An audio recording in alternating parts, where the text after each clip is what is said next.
ultra-processed foods. Boris Johnson is calling on the government to do this.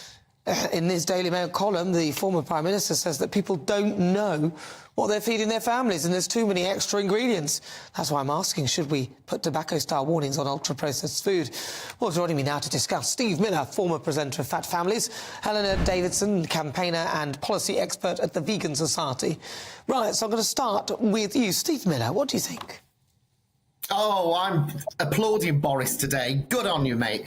And the reason for that is we know that the research on the warnings on cigarettes, I should say, when those warnings were visual, they worked very well. The second reason on a practical level is that we need to stop looking and listening before we start, grazing and putting things in the trolley. And the third thing is that, these kind of signs, or these warnings, I should say, are kind of hypnotic. They trigger the emotion. So they're much more likely to get people to think and maybe resist. Yeah, so at the Vegan Society, we're broadly in favour of increasing consumer knowledge when it comes to the nutritional value of people's food. But I think it's important to mention that ultra-processed food isn't an issue that's exclusive to vegans. And whilst most meat alternatives will fall into the ultra-processed food category, it largely depends on how we're going to look at how UPFs are going to be assessed, because vegan alternatives that fall under ultra-processed foods, they're actually on average healthier than meat products or ultra-processed foods that contain animal products. Really? So I think it depends on how we look at it. We might have to take a closer look at the nutritional profile of individual foods rather than the level of processing.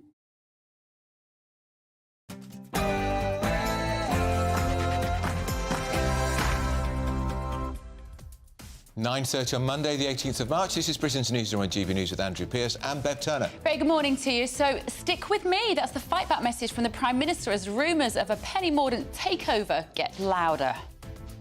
And some good news. The Princess of Wales was spotted on a visit to her favourite Windsor farm shop, looking happy, relaxed and healthy at the weekend. She was with Prince William.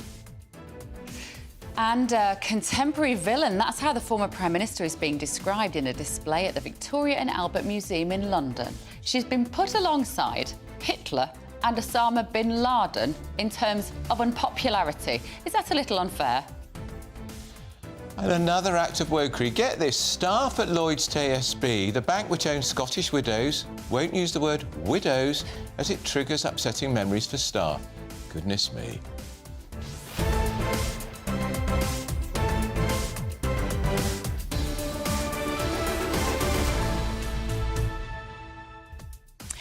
This Kate story is interesting because I was interested to hear from you, Andrew, as somebody who works on newspapers. There are no photographs of her in her favourite Windsor farm shop. I don't know whether she has lots of Windsor farm shops that she likes, but why would the paper run it if there's no photo? Could be that they've got them, but they've decided because of her privacy, and the palace may have said, we'd rather you didn't, because they want her to make this slow recovery. And there's been reports at the weekend too that we will see her around Easter, and she may even talk about what has been afflicting her. So even the papers, which you get a lot of hassle sometimes, we understand the right sometimes to a bit of privacy. Even though it's a public place, I can't believe people's cameras weren't clicking. Yeah, but obviously that's how we're reporting it, that she was seen and that she appeared to be healthy and happy, and that is good. And let's hope she is. So also this morning, the British Museum was the UK's most popular tourist attraction last year. What are the best attractions where you live? We will give a shout out to the places we should all be going visiting. Particularly, we've got the Easter Bank Holiday weekend not a million miles away, haven't we? Let us know your thoughts this morning, gbviews at gbnews.com. First, though, the very latest news headlines with Sophia Wensler.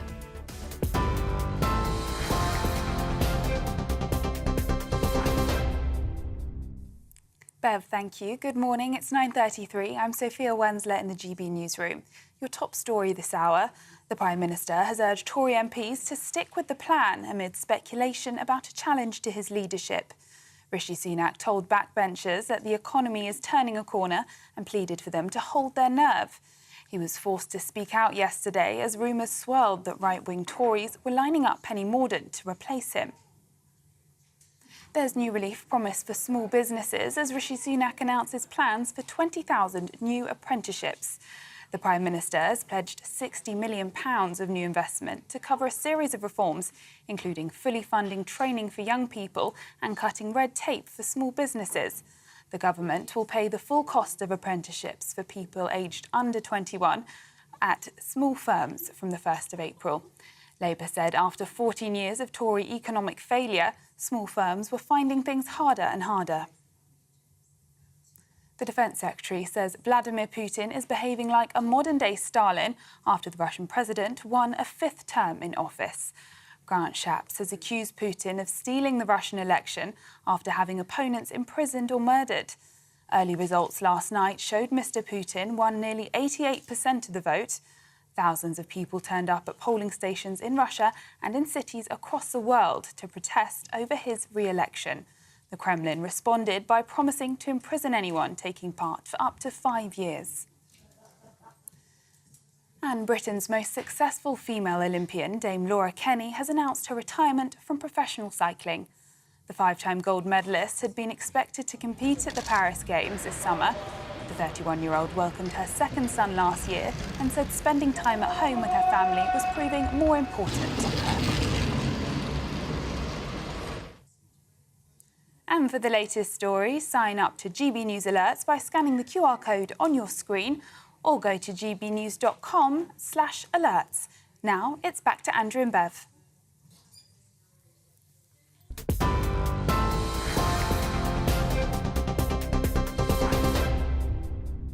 Oh, very good morning, 9:35 Monday morning. Welcome to Britain's Newsroom on GB News with me, Bev Turner, and Andrew Pearce. Well, the Prime Minister's speaking later today and he's urging Conservatives to stick by him as a new welter of reports saying he's going to be ousted in the next 2 weeks.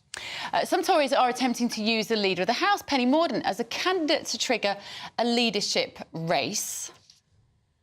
Well, if you will recall her, she was the one who wielded with aplomb the ceremonial sword at the King's coronation. Is that really a reason to make someone next Prime Minister of the United Kingdom, the fact they held a sword with great dignity and style for a whole hour? Oh, my goodness. If that is considered to be a qualifying characteristic of becoming Prime Minister, then I genuinely need to leave this country because that is utterly ridiculous. That is what she's best known for. She's pretty good in the House of Commons as Speaker, but she's never run a major ministry. Rishi, of course, was at least Chancellor of the Exchequer. She was International Development Secretary, giving away money, frankly, money which she shouldn't be giving away anyway, and she's been Leader of the Commons. She was Defence Secretary for about 3 weeks. No. No qualifications for it. And here's the thing that I can't stand. She's too woke. So she refers to, we're going to bring Sarah Vine, my colleague from the Mail, onto this conversation moment. She's referred memorably in the Commons to pregnant people. What's wrong with that sentence? A lot. And I don't think she has the warmth, the connection. I don't like the way she answers some of the questions in the House of Commons. I don't like the way she's quite snooty about things and quite dismissive of people who don't agree with her. No, 100% not. I'm the person you want to win over. Believe me, she's not that. Sarah, she's not it. Sarah, you've written about this. You know Penny Mordaunt. I've known Penny Mordaunt for a very long time. Very nice lady. She has lots of cats. Yeah. I have one cat.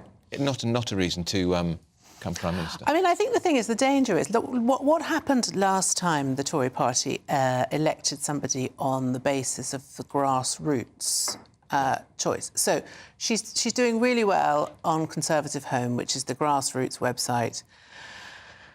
The last time we elected a leader on that basis, we got Liz Truss. Liz Truss. And that, you know, so there's a massive disconnect between the kind of person who appears to the Tory grassroots voter and the kind of person who would play well in a general election campaign and who has to appeal to the entire country. And I think that's a problem. I mean, people like, the Tories like her, Tory grassroots people like her because she comes from a military family. Yeah. She did awfully well at the coronation, very dignified, etc., etc. The woke stuff, I mean, a lot of people perhaps don't know that she was quite unsound on all that stuff. Very unsound. But, I mean, she really was. And a lot of people who, you know, a lot of women from all political backgrounds, you know, left, right, middle, top, bottom, all unite behind this idea that, you know, we don't want women's rights to be eroded. And she's very unsound on that. So for me, that's a real problem with her. She has a twin brother to whom she's very close because they lost their mum when they were very young. That made them very close, and she was almost like mum to him. And he is he's an activist in the trans field, and I think he's had, I'm being very careful how I phrase this, heavy influence on her, undue influence on her, call you what you will, and she sees a lot of it. And of course, she's entitled to her views. How can the Prime Minister of this country possibly hold the view But more that you can be a more to the pregnant point, person? there's no... What do you do? You're rearranging the deck chairs on the Yes. Titanic. I mean, you can't have a new leader now. That would just be the madness. fourth one since the general It would just election. be laughable. And Starmer would call an election rightly, and, you know, you'd go straight to the polls. I just think it's, you know... I think Rishi has, you know, I personally, I mean, this poll that we had in the Mail on Sunday at the weekend, which is 250 catastrophic, seat 250 seats. I personally think it could be worse than that. I think the Conservatives, I've said this before, you know, they could find a cure for cancer and people still wouldn't vote for them. There's a general feeling of malaise. People are tired. You know, there's a sense that there's almost nothing that they can do to turn the ship around. Rishi, bless him, he's going to keep trying, and, you know, you've got to respect him for that. But I think sometimes in life you just have to take the medicine. Yeah. And I think the Tories might just have to take the medicine. I was with some Tories at the weekend on Friday, and they said the same thing. Nobody's listening. Doesn't matter what they're saying. So they had the budget. There was a big poll by Michael Ashcroft at the weekend showing that there was a lot of popular... The cut in national insurance was popular and the vape tax was popular. But still, the Tories' poll rating went down further. And I think this is the other thing. I think a lot of people feel quite disenfranchised in this country. I mean, you know, I don't really know who to vote for. I mean, and I'm Conservative, but I don't really. And there's no one. I mean, the Lib Dems are just sort of sitting around like vultures, waiting to pick over the carcass of the Tory defeat. Reform are just, you know, they're just all the mad people on the right-hand side who I think, you know, are just a bit kind of, okay, just a bit too, you know, Conservative. well, too. They're sort of conservative in a, you know, I'm quite socially liberal. You know, they're on the sort of kernels, what I would just describe as sort of telegraph side of Toryism, which is fine. You know, there's not, but everything is so fractured, and so it's hard to know. There's no one person uniting everything. And you look at Keir Starmer and you think of his, you know, this sort of people that he's going to be putting in charge, this so-called quad. You know, Angela Rayner, and you know, who's sort of embroiled in this bizarre story about her two homes. You know, who bought her council flat on the right to buy scheme, which, to remind me again, who brought that in? Thatcher. Margaret Thatcher. You know, this is a woman who says all Tory are scum, and yet she benefits from a Conservative policy. It just all feels so sort of mad and hypocritical and muddled up, and I just don't really... my great fear at the election is that people just won't vote. I think you're absolutely right. I think that is what's going to happen. That's really sad because, you know, democracy is important. And look, you know, we've just seen the elections in Russia. Look what happens when there is no democratic vote. So what do you think is the plan in number 10? Just keep pushing on to the autumn, hope that Keir Starmer does something, hope reform don't gain any more momentum. Yeah.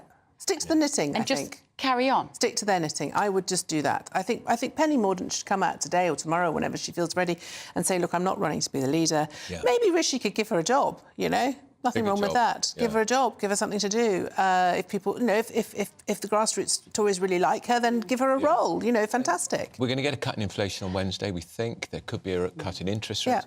But will they get any benefit for it? Well, I mean, the thing about politics and the thing about good politics is that none of the policies that you do ever see any benefit for at least 10 years. So you never get, you know, you don't get the reward immediately. That's why it's so difficult, you know, in a sort of election thing, because, you know, all the good work that you do probably won't percolate until, you know, long after you're dead and buried. Were you pleased to see the front page of The Sun?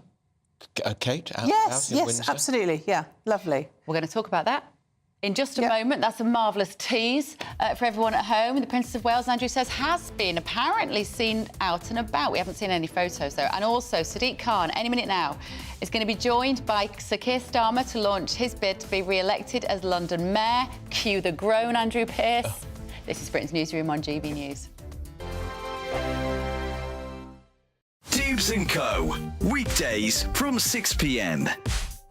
Get this right, we all know by now, don't we, that so many NHS workers are abused by people that they're trying to help. We'll all agree that that is pretty damn disgraceful, but what do we do about it? Because now some London hospitals are looking at whether or not they should be able to ban people that do this for a year from those hospital facilities. Is that the way forward? Daniel, do you like this? No abuse, no excuse, that is the campaign? There's no other choice for most people. It's either the NHS or nothing. And if you're going to take that monopolistic power, then you need, I think, you have responsibilities towards people. You can't cut them off. So there are ways in which, of course, you can bring criminal charges against them. If they've committed a criminal offence, that's fine. They might even be locked up in jail. But what you can't do is cut off health services because you're the only supplier. Well, yes, I think you can cut it off, and you should cut it off.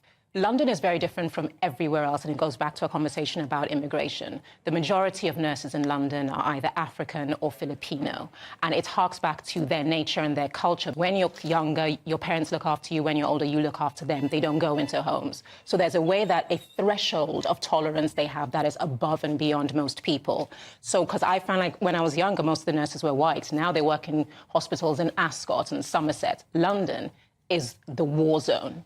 I have seen horrific things happen to nurses, and they stay. They show up for work. There's a protection they are owed, beyond owed. And if you abuse something that's offered to you as a part of your citizenship, there should be a penalty for that. For the same reason, you're obliged to use if you it. commit, there's no offer involved in the NHS. But there is an offer, because at the end of the day, like you earn it, you figure out how to get money and go private. So just because you've created something that gives you no, it's easy. If it's that's easy, an impossible solution. They've created something that's kind and easy and beneficial to all, indeed. But it's a good thing for all. Do not abuse it. That simple. Join me, Camilla Tominey, every Sunday at 9:30 when I'll be interviewing the key players in British politics and taking them to task. This report basically says that he's not fit to stand trial. With an upcoming election looming over Westminster, now is the time for clear, honest answers. I agree. And that's precisely what I'll get. Is he indecisive?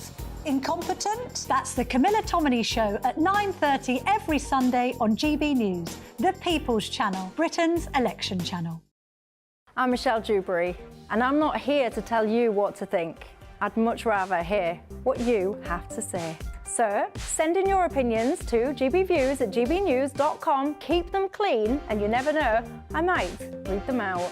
With my panel here on Dubes & Co, we debate, we get stuck into the issues of the day on a show where all views are welcome, especially yours. GB News, the People's Channel, Britain's news channel.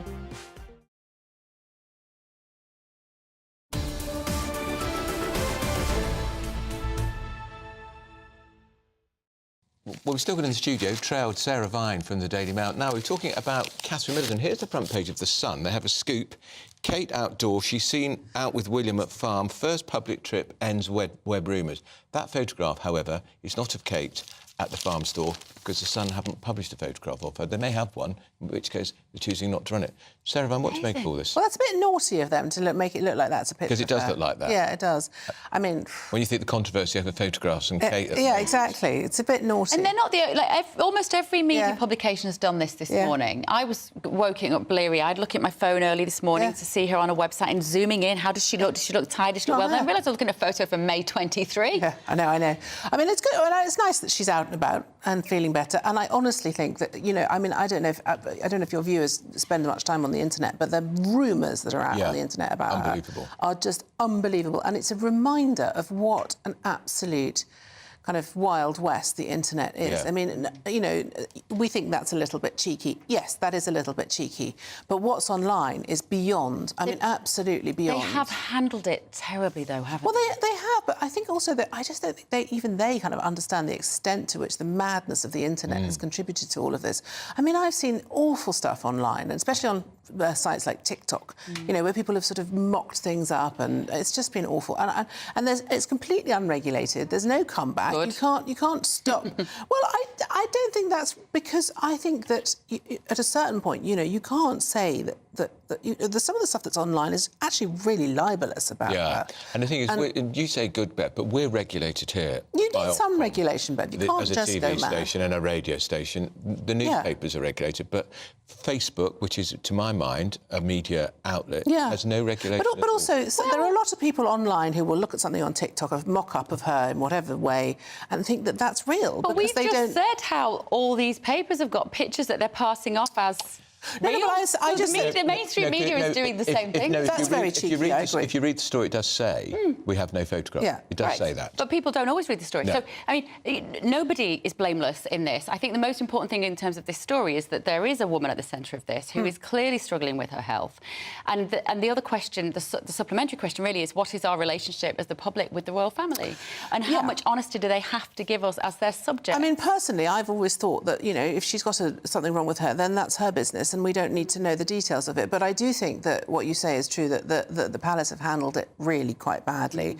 And I think they're not being advised very well. And I think the people who are supposedly running their sort of PR department don't really understand the landscape that they're up against. You know, I don't think they kind of understand the degree to which, particularly in America and on American websites and, you know, news channels, it's just a sort of mad free-for-all, and they need to try and harness all of that. They need to get all of that under control, and they're not doing that. What did you make of the Sunday Times story yesterday that we probably will see her quite soon? There's speculation actually she'll join the royal family at church at Sandringham on Sunday, which would be great, but that she will talk at some point at her pace and on her terms about her health and the battle she had, whether she goes into the detail. Do you think then does need to be that level of transparency now, Sarah?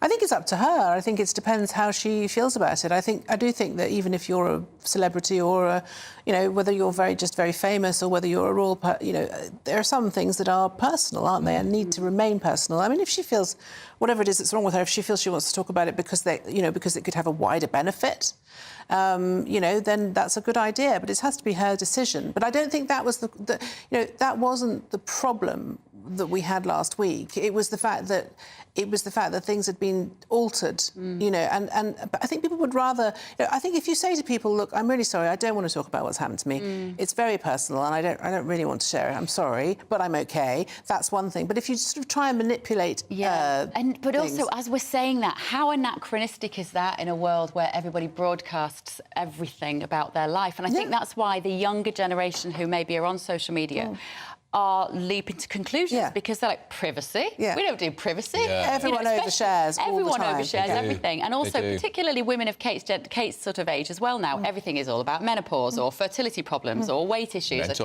Mental health. And so she's taken this very unusual step for her generation to say, I want to retain some privacy over this. And I've sort of oscillated with this story as we've gone along, but I think I'm coming to the position now where I'm very happy for her to retain her privacy and her dignity, actually, about this. And if it is something embarrassing... Yeah, then... it could be something intensely personal, because we don't know, and it isn't our business at the end. But also, she might just need to process what's happened to her. You know, sometimes people just need to process the experience that they've had. She needs to work out how she feels about it, and then, when she's ready, she'll talk about it. What we do know, of course, though, Sarah, is when we were found out that the King was going into hospital because he had an enlarged prostate, God... The NHS was nearly blown away, overwhelmed by men, in particular men of my generation, contacting their doctor, contacting hospitals, saying, what about me? Because they haven't... So that's why sometimes it can be really, really I agree, beneficial. but don't forget the King has been, you know, he's been a very prominent royal for all his life. Slightly, it's a different scenario, slightly, and she's married into the royal family. It's a little bit different. She's not used to it.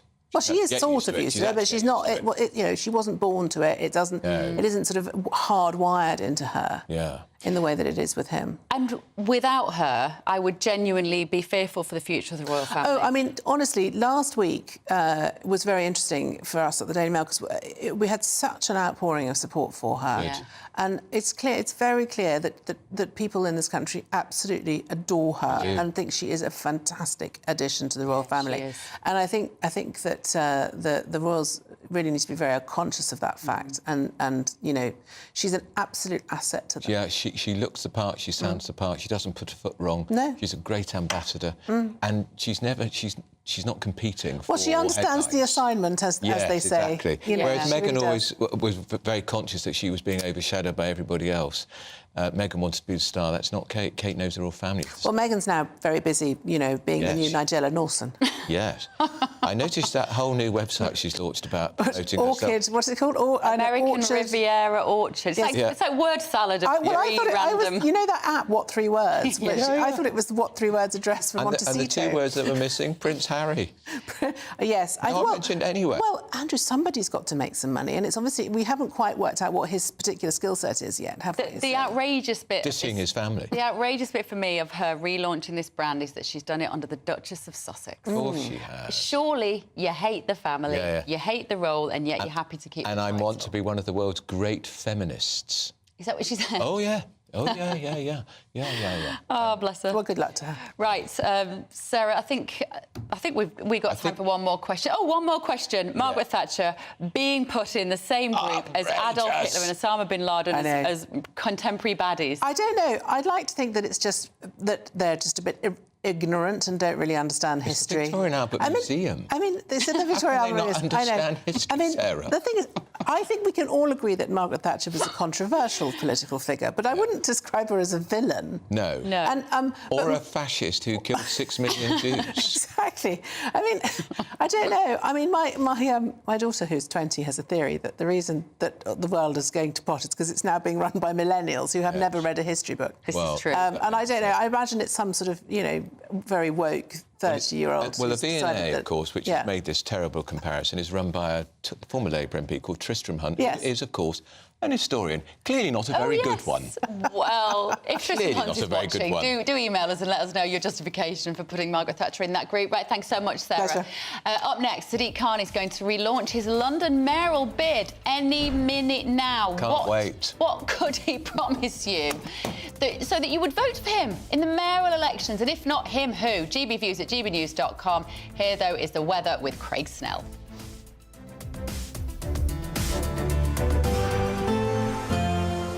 A brighter outlook with Box Solar, sponsors of weather on GB News. Good morning, welcome to your latest GB News weather forecast from the Met Office. We're looking ahead to today.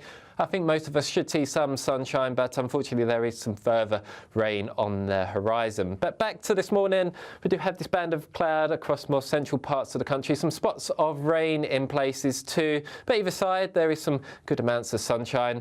And as we approach lunchtime, especially across more central parts of the country, quite a decent lunchtime to come. Plenty of sunshine. Into the afternoon, that spreads its way a little bit further eastwards, where further west, thickening cloud and outbreaks of rain approaching. But a mild one, temperatures reaching 17 degrees in the southeast. So into the evening, this area of rain spreads its way northeastward. Some heavy rain for a time across parts of Scotland and northern England. The rain takes its time to get towards the southeast, so actually parts of Kent, East Anglia probably remaining dry till after dawn. And for all of us, it's another mild night. Temperatures across the south not falling much lower than 10 or 11 degrees. So we do start Tuesday off on a rather grey and damp note for most of us. Still some rain working its way eastwards across the country. It does improve a little bit across parts of Northern Ireland and Scotland as the day goes on. Mixture of some bright spells and showers here. That may well transfer its way towards Northern England as the afternoon goes on. And for all of us, another fairly mild day. Temperature a little bit down compared to today, but still highs of 15 degrees in East Anglia. That warm feeling inside from Boxed Boilers, sponsors of weather on GB News.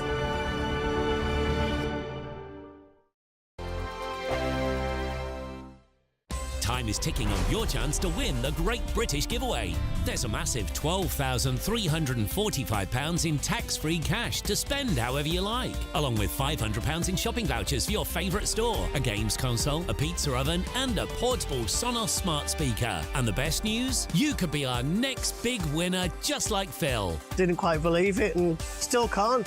And if I can win it, anybody can win it. For another chance to win the vouchers, the treats, and £12,345 in tax-free cash, text GBWIN to 84902. Text costs £2 plus one standard network rate message. Or post your name and number to GB03 PO Box 8690 Derby DE1 9TT. UK only. Entrance must be 18 or over. Lines close at 5 p.m. on Friday the 29th of March. Full terms and privacy notice at gbnews.com/win. Please check the closing time if watching or listening on demand. Good luck. Mark Dolan Tonight.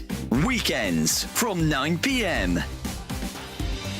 I've personally been very torn on whether Prince Harry should have full police protection when he's in the United Kingdom. On the one hand, why should taxpayers fork out for somebody that's left the country and the institution? He is no longer a working, serving royal. But I don't think it matters. He is one of the most famous men in the world, and whether he's a royal or not, he is an ambassador for this country. And he still does good. Charitable causes, the Invictus Games, and he is still a nice and charming guy with a heart.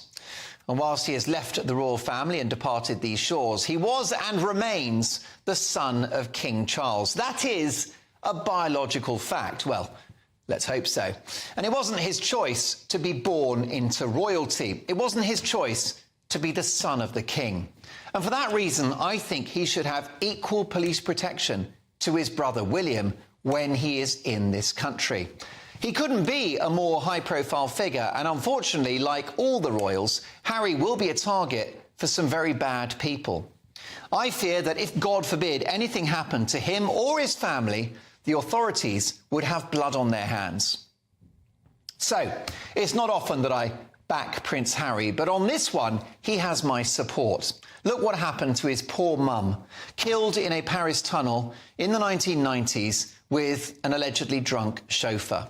A top royal security insider recently told me that Diana would still be with us today if she had had top royal protection at that time. So let's not make the same mistake twice. Prince Harry needs full protection and the best we've got. Yes, he might be a numpty, but he's our numpty.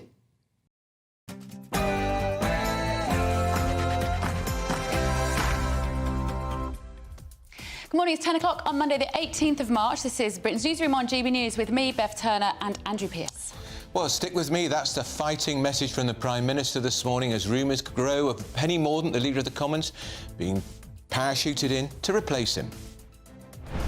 And Sadiq Khan is set to launch his bid to be re-elected as your London Mayor. He's going to be joined by the Labour leader, Sir Keir Starmer, any minute now. And Rishi Sunak is promising to create 20,000 new apprenticeships when he speaks in Warwickshire this morning. Olivia Utley has more. Yes, the Prime Minister is hoping to put leadership whispers to bed this morning with a slew of apprenticeship announcements. But will it be enough to give him that boost in the polls that he so desperately craves? Find out more with me very soon. And contemporary villain, that's how the former Prime Minister's been described in a display at the Victoria and Albert Museum in London. She's been put alongside Hitler and Osama bin Laden in terms of unpopularity. Do you agree?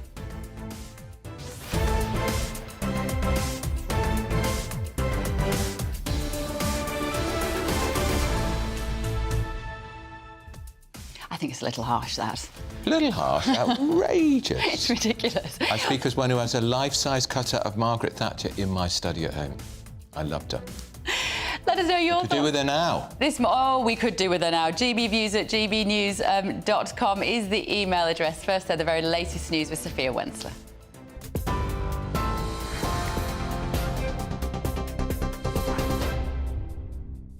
Thanks, Bev. Good morning. It's 10 o'clock. I'm Sophia Wensler in the GB Newsroom. The Prime Minister has urged Tory MPs to stick to the plan amid speculation about a challenge to his leadership. Rishi Sunak told backbenchers that the economy is turning a corner and urged them to hold their nerve. He was forced to speak out yesterday as rumours swirled that right-wing Tories were lining up Penny Mordaunt to replace him. The Prime Minister told his party this year will be the year Britain bounces back. Meanwhile, Business and Trade Secretary Kemi Badenoch insists the majority of the Conservative Party is very united. One of the things that I think is really important is that we don't let disagreements, which happens across politics all the time. It's what we do. We have disagreements. That's why you put us in a different place to hash it out.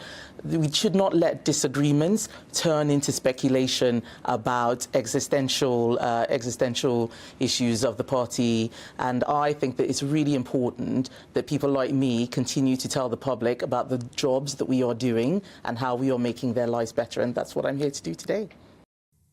There's new relief promised for small businesses as Rishi Sunak announces plans for 20,000 new apprenticeships. The Prime Minister has pledged £60 million of new investment to cover a series of reforms, including fully funding training for young people and cutting red tape for small businesses. The government will pay the full cost of apprenticeships for people aged 21 or under at small firms from the 1st of April. Labour said after 14 years of Tory economic failure, small firms were finding things harder and harder. In other news, the Defence Secretary says Vladimir Putin is behaving like a modern-day Stalin after the Russian president won a 5th term in office. Grant Shapps has accused Putin of stealing the Russian election after having opponents imprisoned or murdered. Early results last night showed Mr. Putin won nearly 88% of the vote. The victory has been condemned by Foreign Secretary Lord David Cameron as neither free nor fair. Thousands of people turned up at polling stations in Russia and cities across the world to protest over his re-election. The Kremlin responded by promising to imprison anyone taking part for up to 5 years. Former Kremlin advisor and Russian exile Valery Morozov says that there is no viable opposition to Putin. The problem is that Putin is still keeping Russia moving, developing, or in any case, there is no alternative. There is no people who have ideas, other ideas. You have Putin. Russia is now, if you compare the development of Russia, for example, from January 2023 to this January, it is 4.6% development. The government has been warned that the sales of heat pumps will need to increase dramatically to achieve climate change targets. The government wants to install 600,000 low-carbon heat pumps annually by 2028, but the National Audit Office said ministers were optimistic to think that that target could be reached. Despite the government's climate aims, only 55,000 heat pumps were sold in the UK in 2022. The independent public spending watchdog said efforts to encourage people to install heat pumps have been slow because the costs have remained high and public awareness is low. Britain's most successful female Olympian, Dame Laura Kenny, has announced her retirement from professional cycling. The athlete posted the news on Instagram, saying it was time to move on. The 5-time gold medalist had been expected to compete at the Paris Games this summer, but the 31-year-old welcomed her second son last year and said spending time at home with her family was proving more important to her. A state of emergency has been declared in southern Iceland after another volcanic eruption on the Reykjanes Peninsula. It's the 4th eruption since December and follows weeks of warnings from the Met Office that magma was accumulating under the ground, making an eruption likely. The eruption site is near Grindavik, a coastal town of almost 3,800 people, just 30 miles southwest of Iceland's capital, Reykjavik.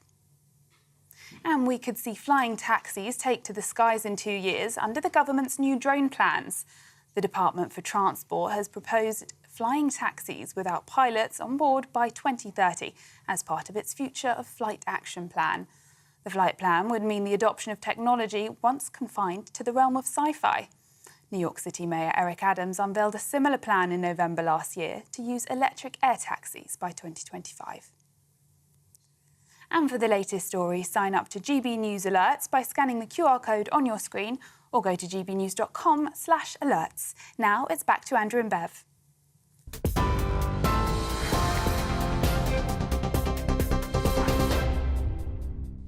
.06 with Britain's News on GB News with Andrew Pearce and Bev Turner, and we couldn't have scripted this better. A former advisor to Margaret Thatcher sits before us, Piers Pottinger, also advised John Major. The V&A, one of our most venerable institutions, receives about £10 million a year in public funding, Piers, adding Mrs Thatcher to a list of pantomime villains alongside Osama bin Laden and Adolf Hitler. I'm sorry, it's unacceptable. No. It's absolutely outrageous, of course. But don't forget the director of the V&A is one Tristram Hunt, yes, former Labour MP. Yes. And this is another example of how spiteful and jealous the Labour Party are and remain of Margaret Thatcher, in my view, the greatest Prime Minister in my lifetime. Yeah. And she at least put Britain back on its feet, made people proud to go to work again and actually wanting to go to work. And despite people trying to blow her up, I think even if she was around today, she wouldn't be fussed about this. She's got a good sense of humour. She'd have laughed it off. She'd laugh about it. But, I mean, the point is that bin Laden and Hitler Hitler are murderers, mass murderers on a horrible scale, and to include her in that triumvirate, it's absurd, absolutely absurd. The point, just to slightly in defence of the museum, is that it's an installation about Punch and Judy puppet shows.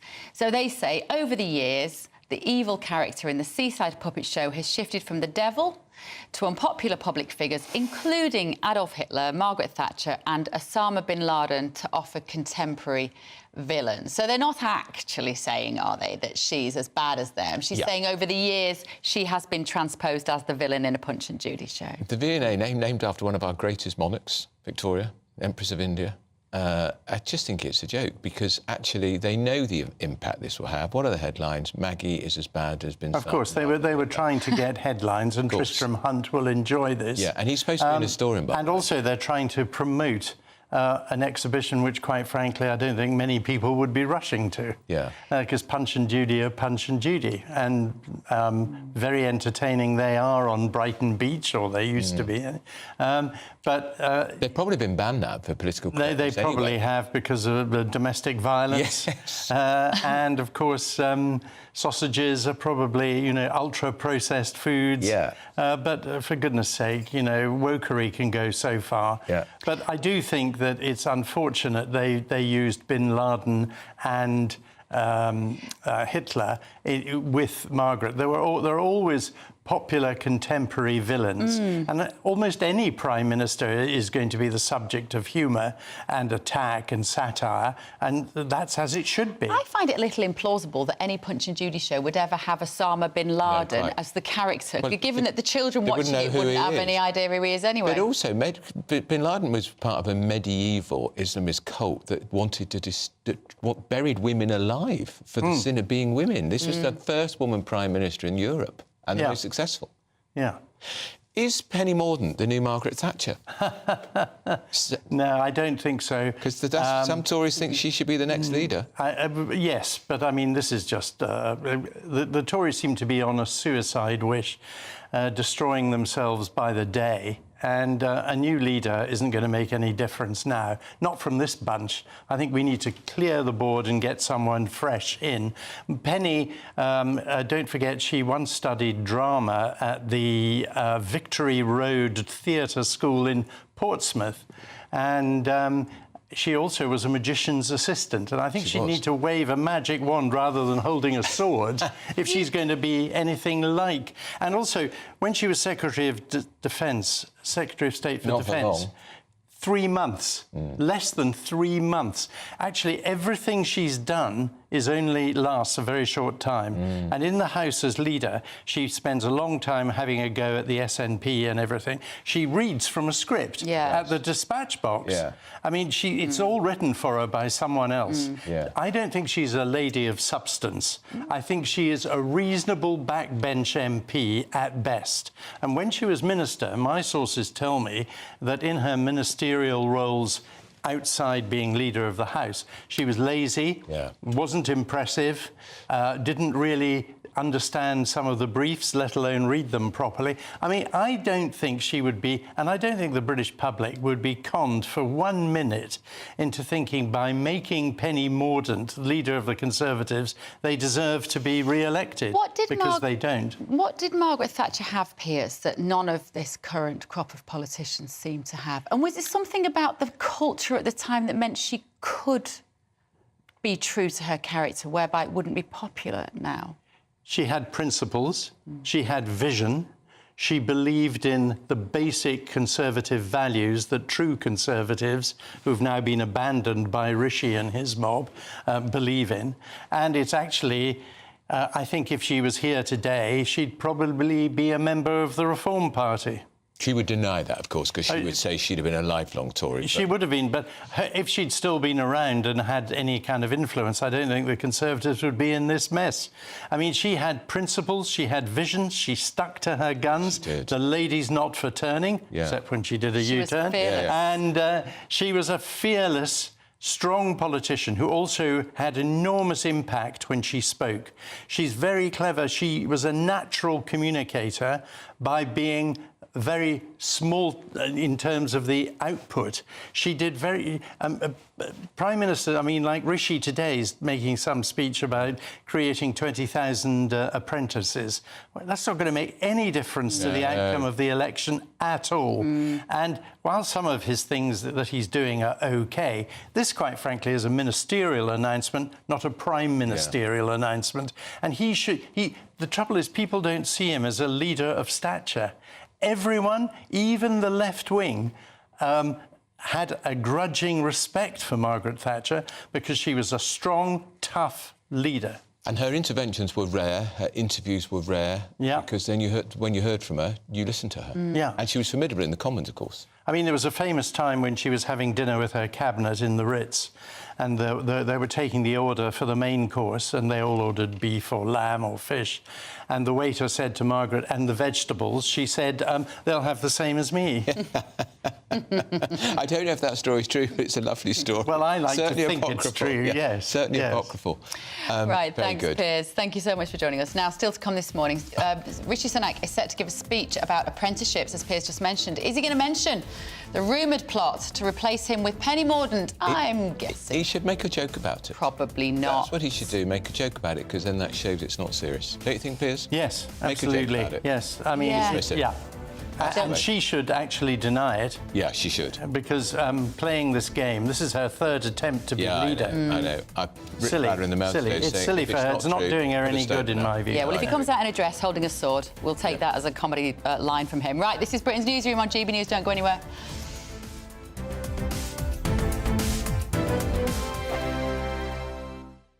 Free Speech Nation. Sunday nights from 7 p.m. Our first question comes from Elliot. Elliot, hello. Is Canada now an authoritarian state? Elliot, I think it's been an authoritarian state for a while. I mean, under Trudeau, this is a new thing now, and this is coming from the Justice Minister, who has Arif Virani, and he has defended this new power for their online harms bill. That sounds familiar. We've got something quite similar. And they're saying they can now impose house arrest on someone who they think might commit a hate crime in the future, right? That's scary stuff, isn't it? There's obviously a very dark side to this, because you can't, in my opinion, you shouldn't be able to imprison somebody before they've done anything. Right. Well, it is Canada, and I know you in this country, you kind of respect Canada as a country. America didn't even know it was a country until recently, and I think that's what they're trying to do. They're trying to show themselves to be different than America. I think America has a responsibility to invade. You know what? I do. You know, you're kidding, but it may come down to this, or this may just be yeah, maybe. Well, I just think it's ridiculous that the idea of arresting someone... I mean, our government's bad enough, and the Scottish government's out of control, the Irish government's out of control. They're all talking about... I mean, the Irish government's got a new hate crimes bill where they're talking about they can seize your phone if they suspect you might have some material that could potentially stir up hatred. I mean, for God's sake, what does that mean? Your phone's full of that kind of thing. Well, the government knows that. Yeah. But you're right. But it has to do with the bigger picture, which is Canada has sucked itself in on the big team world. Sorry, I'm going to say it. It's big team world. And what they're doing, this is not even a free speech issue. This is just about silencing dissent against the Canadian government. It has nothing to do with openness and talk, whatever. It's like saying, we don't want these people to spread their opinions. Dangerous opinions. That's what speech codes and hate speech laws always do. GB News is the home of free speech. We were created to champion it, and we deliver it day in, day out. Free speech allows us all to explore and debate openly the issues most important to us, our families, and of course, the British people. Having challenging conversations to enlighten each other. Which is why we hear all sides of the argument. We are the People's Channel. We will always stand by the freedom to express yourself. On TV, radio and online. This is GB News, Britain's news channel. Big news, big debates, big opinion. Patrick Christie's Tonight is the week's biggest show. Every weekday, 9 to 11 p.m, we've got the inside track on the day's top stories. There'll be sharp takes you won't get anywhere else. We will set the news agenda, not just follow it, and I want to bring you along for the ride. Whatever it is, we'll have our finger on the pulse. It's news, but it's this close to entertainment. Patrick Christie's Tonight, 9 to 11 p.m, only on GB News, the People's Channel, Britain's news channel.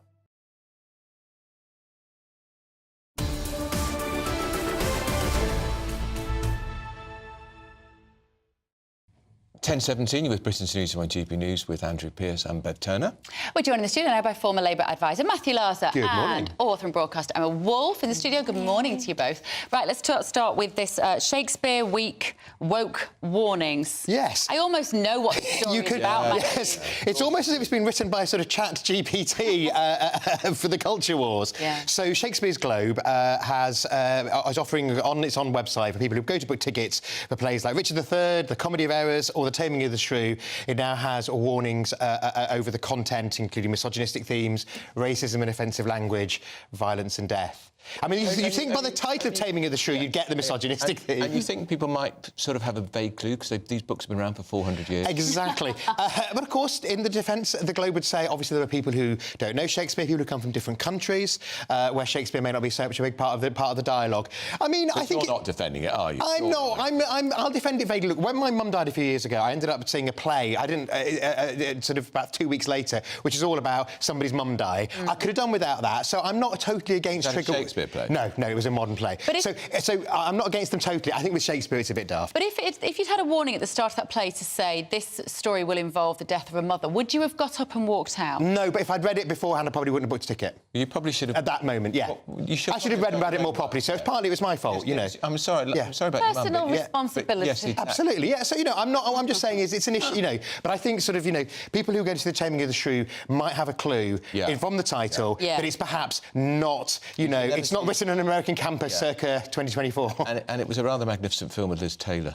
Absolutely, and the Kiss Me Kate, the musical as well. Yeah. Emma... Which is coming back. What does this tell us about the upcoming generation?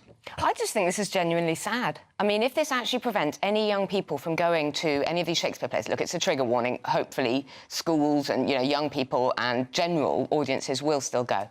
But I think this is really sad. As an English literature graduate, as a geek, I think I learned a lot about love, about father-daughter relationships from King Lear, love from Romeo and Juliet. You know, there are so many Shakespeare plays in which you actually learn about real life, real emotions, real feelings, real difficult situations.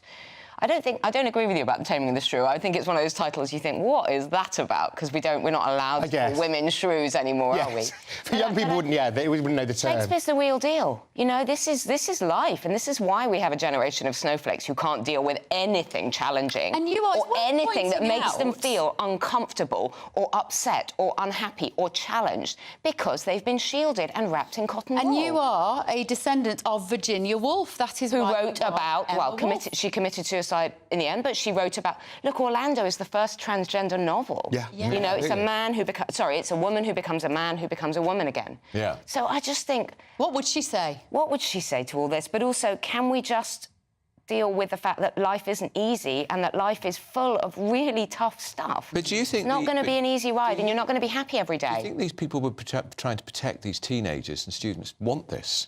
Isn't it just people thinking that's what's best? Yeah. Yes. How have we got to a situation? I think it's people gold-plating their warnings. It's people, you know, thinking that they're so petrified of causing offence that they feel they have to do this. To use that phrase, they're covering their you-know-what. Is it litigation? Is it? I don't think it's litigation. I think it's just... So the Globe, of course... sues the Globe. Well, at the moment, the Globe is involved in a big row because the artistic director is going to play Richard III. She's an able-bodied actor, and she's going to play Richard III. Sorry to interrupt. Talking of great leaders, we've got to go over to London, where Sadiq Khan is launching his re-election campaign as the city's mayor. It's fantastic to join you all here today. You know what they say? You wait ages to hear from a Labour politician that used to be a lawyer, and then two come along at the same time. But seriously, I want to begin by thanking Keir for that kind and generous introduction. I know how busy he is, and I'm really grateful for him to come here this morning and to show his support. Keir is not only a colleague, but as you've heard, a good friend and someone I know will make a brilliant Prime Minister.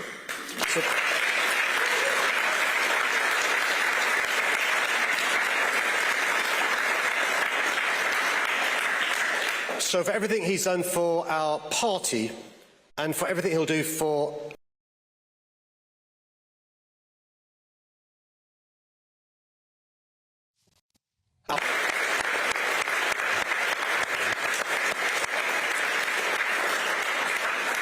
And can we also hear it for our magnificent Assembly candidate, James Small? Now, I think Andrew Pierce's voodoo doll appears to be working over that press conference. I'm afraid we've lost if that joke at the beginning was an omen of what was to come, we were in for He needs a new gag writer. That was not a funny joke. I should be voting for Sadiq, but he needs a new gag writer. I wouldn't even mind if he ran London properly. I mean, I'll put up with lame, flat jokes like that. And then fawning over Keir Starmer. I suppose nothing else is funny, really. Stand each other. They can't stand each other. How dare you say that, Andrew? They're united to win for Labour in London. You know, because Keir Starmer knows that the expansion of the ultra-low emission zone is unpopular and hated by a lot of working class voters. They did have a big row about the ultra-low emission zone in the context of the Uxbridge by-election. Isn't it interesting the way the Tories are suddenly going to challenge councils? Isn't it? It's almost like there's an election coming. Did you notice? They're going to challenge councils on low traffic neighbourhoods and 20-mile-an-hour zones. Even though residents and businesses and emergency services have been shouting about this for years. I know. Even Labour started to take them out. Labour and Lambeth have just taken out the worst in the country. In the last 3 years, were they? One ambulance authority has had 264 ambulance delays in 3 years because of low traffic neighbourhoods, which are supposed to be good for our health. Low traffic neighbourhoods, put in the wrong place at the wrong time, really common sense. What you've got to remember, any local politician will tell you, though, you do get a lot of calls for traffic calming measures from local communities, which ambulance and the police hate, so it's getting a balance. But clearly there have been crazy cases, and so at least my local council's just taken one which is causing the longest bus delays out. And how long did it take them to do that? Too long, but they've done it. And have they done it because there's an election coming up in May? I think they've done it because it was exposed as the longest, as causing the longest bus delays in the country, in Lambeth. In Streatham, one of the lovely producers here, she was telling me she was stuck on a bus for 2 hours in it, and so, you know, it's made her week. And of course, then the drivers won't let you off. But they're not allowed to, More my job. Yeah. We need to talk about the Princess of Wales. She's on the front page of The Sun again today. Emma, what's your take on this story now? Because I've oscillated between wanting them to be incredibly honest with us and just be straightforward. What could they possibly be hiding? Now I'm starting to feel very sorry for her, and I think we just need to leave her alone. My take has always been consistent. I haven't shifted at all. I thought from the beginning what they said was happening was happening. She gave us some details. I don't think it's fair to demand further details. Well, what part of your abdomen? What part of this surgery? La, la, la, la, la. They were open. Same about the cancer, King Charles's cancer. They were open about the diagnosis. They didn't tell us which one, OK? They've said what will happen is that she will be in hospital for 2 weeks and then she will return to duties around April the 17th after Easter. That's what's happening. She released a photo. Everybody went for her. I think it's akin to bullying. The way, not now, but the way she was treated a week ago when that photo came out and she had to, on this programme, she issued that grovelling apology and then put C at the end. And I started to feel really sorry for her. Just leave her alone. Yes, she's a public figure. Yes, she's a royal. But this conspiracy theory is, A, completely nuts. I mean, she's not dead. She's not in a coma. Leave her alone. But in this vacuum of decent information, this is where... What's the vacuum, Bev? What's the vacuum? The vacuum She's recovering from an operation. She released a photo which was badly edited. Where's the vacuum? What more do you want? I tell you what, right now I think I don't really need anything. This is what I'm saying, and I'm quite open to say that if I think I see things differently now, I do. Her generation, we were talking about Sarah Vine, it's very unusual to have privacy about your body. We're living in a generation now where everybody's very open about everything. I mean, King Charles came out and told us about his prostate. It was very intimate detail. And therefore, by comparison, her lack of detail is what has triggered the immense speculation. I think abdominal surgery, I think that's fairly detailed. But I think if it's... Well, is it? It could be. Well, no, but do we need to know whether it's gynecological, whether it's gastrointestinal? But why? But why do you need to know that? You use the word need. Why? Because, Emma, I hear what you're saying, and I'm very sympathetic, but a lot of people, people genuinely love this woman. I know, and they are worried and I do, and I know that about her. she's much iller, and they just want reassurance that she's not as ill as people think. True. Yeah, I mean, I think that's true. I mean, the whole thing is, of course, you know, one of the problems of having a royal family who become, you know, effectively sort of public figures for the sake of it, right? and so popular and such global figures. I think it's a very hard balance. I mean, I just think that the photograph was such a silly move that it's just made everything. It's just basically given the tabloids a licence to do a bit of old school tabloid journalism, you know, which is what they want. And as we've seen, obviously, obviously the tabloids have calmed down a lot over the last few years, partly because their sales have declined, but also partly because of regulation and part, things like Princess Diana and Harry and all of that. But now this gives them an excuse to sort of say, do a Where's Wally on Where's Kate? And also, of course, the photographic agencies were able to suddenly take the moral high ground. Absolutely. And they loved that. Because they don't like control being taken out of their hands. They don't like to get these photos that haven't necessarily come from official photographers, that have been fiddled around with. Yeah. I think they felt it was over-dramatic. It was quite violent. I know they use that term. I mean, we use it in journalism. You're killing a story, you're killing me. But the way it was issued, in the context, that was when I started to feel quite uncomfortable, Bev. And I'm being honest. I'm quite robust. I feel uncomfortable now about the situation for the use of the word manipulate, I thought, was also very emotive, because you could have said edited. Yeah, I think it's they use the word manipulate. On the other hand, with the original photo, they could have invited in, an official photographer. These things are on a pool. One of the people from the Press Association could have gone in and taken it. From illness. Yeah, but I mean, they could have. She didn't want to have to. No, but she's recovering from illness, but she was able to pose for the photo with the kids. She clearly didn't do it. I don't quite know how she took the photo herself when she was. No, she didn't. Her husband took it. Oh, sorry, he took it, didn't he? She edited it. And listen, I think what happened is she took one look at William's photograph and said, useless. I did much better photograph. Yeah. Leave it to me. I'm by nature a sceptic and a cynic, and I'm wondering whether she did actually do it herself or whether an incompetent person in the press office, and she's very gallantly taking the. No, I think she did do it herself. I think she took it and went, let me just do a bit of a filter on that, like women do, and then she started fiddling with it and thinking, well, I'll move that, I'll move that. She needs a better phone. I think it was botched. But I mean, the penitence, the little statement that she had to issue, it's like we're kind of punishing her. And I think, you say there's concern because people love her, but I think that was the point. She was trying to release a nice photo, which she always does on Mother's Day, with the kids. To reassure people. And look what happened. And it's when concern turns into slightly creepiness, doesn't it? In terms of, like, people feel they have a right to know everything about somebody, and even a member of the royal family does have the right to privacy, despite their, public role. And without her, we've said it many times, but without her, I don't know what the future of the royal family would look like. She is the golden goose that lays the eggs. She is their best asset. She's a rock star, she never drops the ball, does she? I think William and Kate are together going to give you hope that, the next lot will be OK, because, Charles is not a well man. And he's not a particularly young man. He's not. 75 is not so old these days. Yeah. Actually, he's quite an old-looking 75. He looks every bit of his age, I think. I think he's looking surprisingly well. I've seen, elderly relatives be very poorly with cancer, and I think he's looking OK. I think he's probably getting good treatment. And with the absence of Harry and Meghan, if William and Kate aren't in the public eye, we have a long time to wait for Charlotte and George and Louis, don't we, to step up. So let's hope she's OK. Right, thank you both. Keep your thoughts coming this morning, gbviews@gbnews.com. Still to come, were you impacted by these technical meltdowns in supermarkets? Over the weekends, IT systems went down.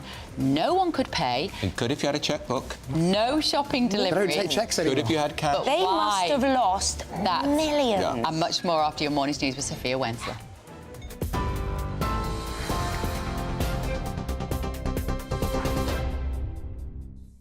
Thanks, Bev. It's 10:30. I'm Sophia Wensler in the GB Newsroom. Your headlines. The Prime Minister has urged his party to stick to the plan as speculation mounts over a leadership challenge.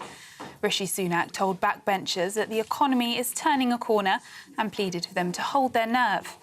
He was forced to speak out yesterday as rumours swirled that right-wing Tories were lining up Penny Mordaunt to replace him. Meanwhile, Rishi Sunak is announcing plans for 20,000 new apprenticeships. The Prime Minister has pledged £60 million of new investment to cover a series of reforms, including fully funding training for young people and cutting red tape for small businesses. The government will pay the full cost of apprenticeships for people aged 21 or under at small firms from the 1st of April.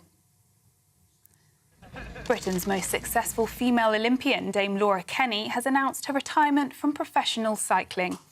The 5-time gold medalist had been expected to compete at the Paris Games this summer. The 31-year-old welcomed her second son last year and said spending time at home with her family was proving more important to her. And for the latest story, sign up to GB News Alerts by scanning the QR code on your screen or go to gbnews.com/alerts.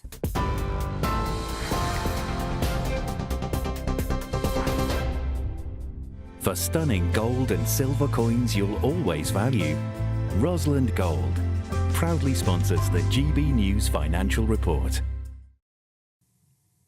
Rosalind Gold proudly sponsors the GB News Financial Report. Oh, very good morning. Thank you for joining us. We're going to take you live to Warwickshire, where the Prime Minister is talking about his plan for apprenticeships. First, we're cutting your taxes. Your money is far better spent by you than by government. So we've increased the VAT threshold to £90,000 for the first time since 2017. We've taken 2 in 5 small businesses out of paying any employer's national insurance at all, thanks to our employment allowance. We've protected over 1 million small businesses from business rates increase, taken a third out of paying any business rates whatsoever, and introduced a relief for retail, hospitality and leisure businesses that mean a small business in England will pay far less in business rates than you would in Wales or in Scotland. And we're cutting national insurance because we want to end the unfairness that you pay tax twice on income from work, but income from other sources is only taxed once. That's why our long-term ambition is to simplify the system and end the double tax on work by abolishing NICs. Now, we've already made good progress. For the self-employed, we've abolished Class 2 NICs and cut your main rate by a third, saving a typical self-employed person around £650 a year. And we've cut NICs for 29 million workers by around £900. That's a £20 billion tax cut for the British people. But we're not done yet. We'll make more progress towards abolition in the next Parliament. Now, our second step to help small business is to cut red tape.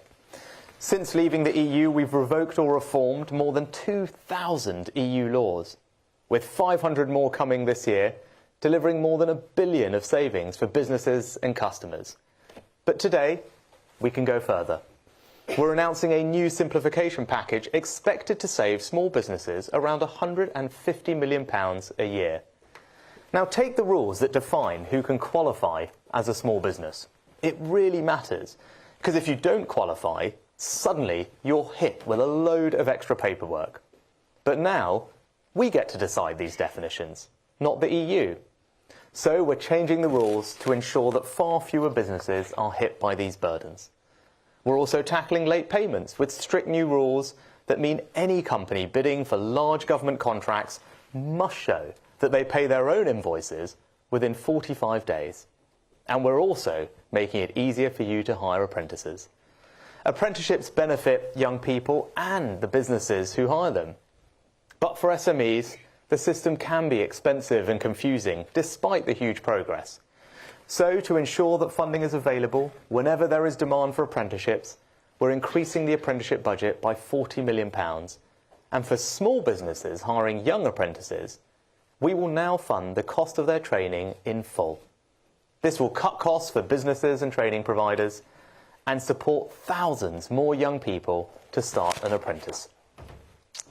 Now, as well as cutting taxes and red tape, our third step is to make it easier to get the finance you need to start, grow or invest in your business. For early stage businesses, we've already made the tax reliefs on investment far more generous. We've deployed hundreds of millions to the Regional Angels programme.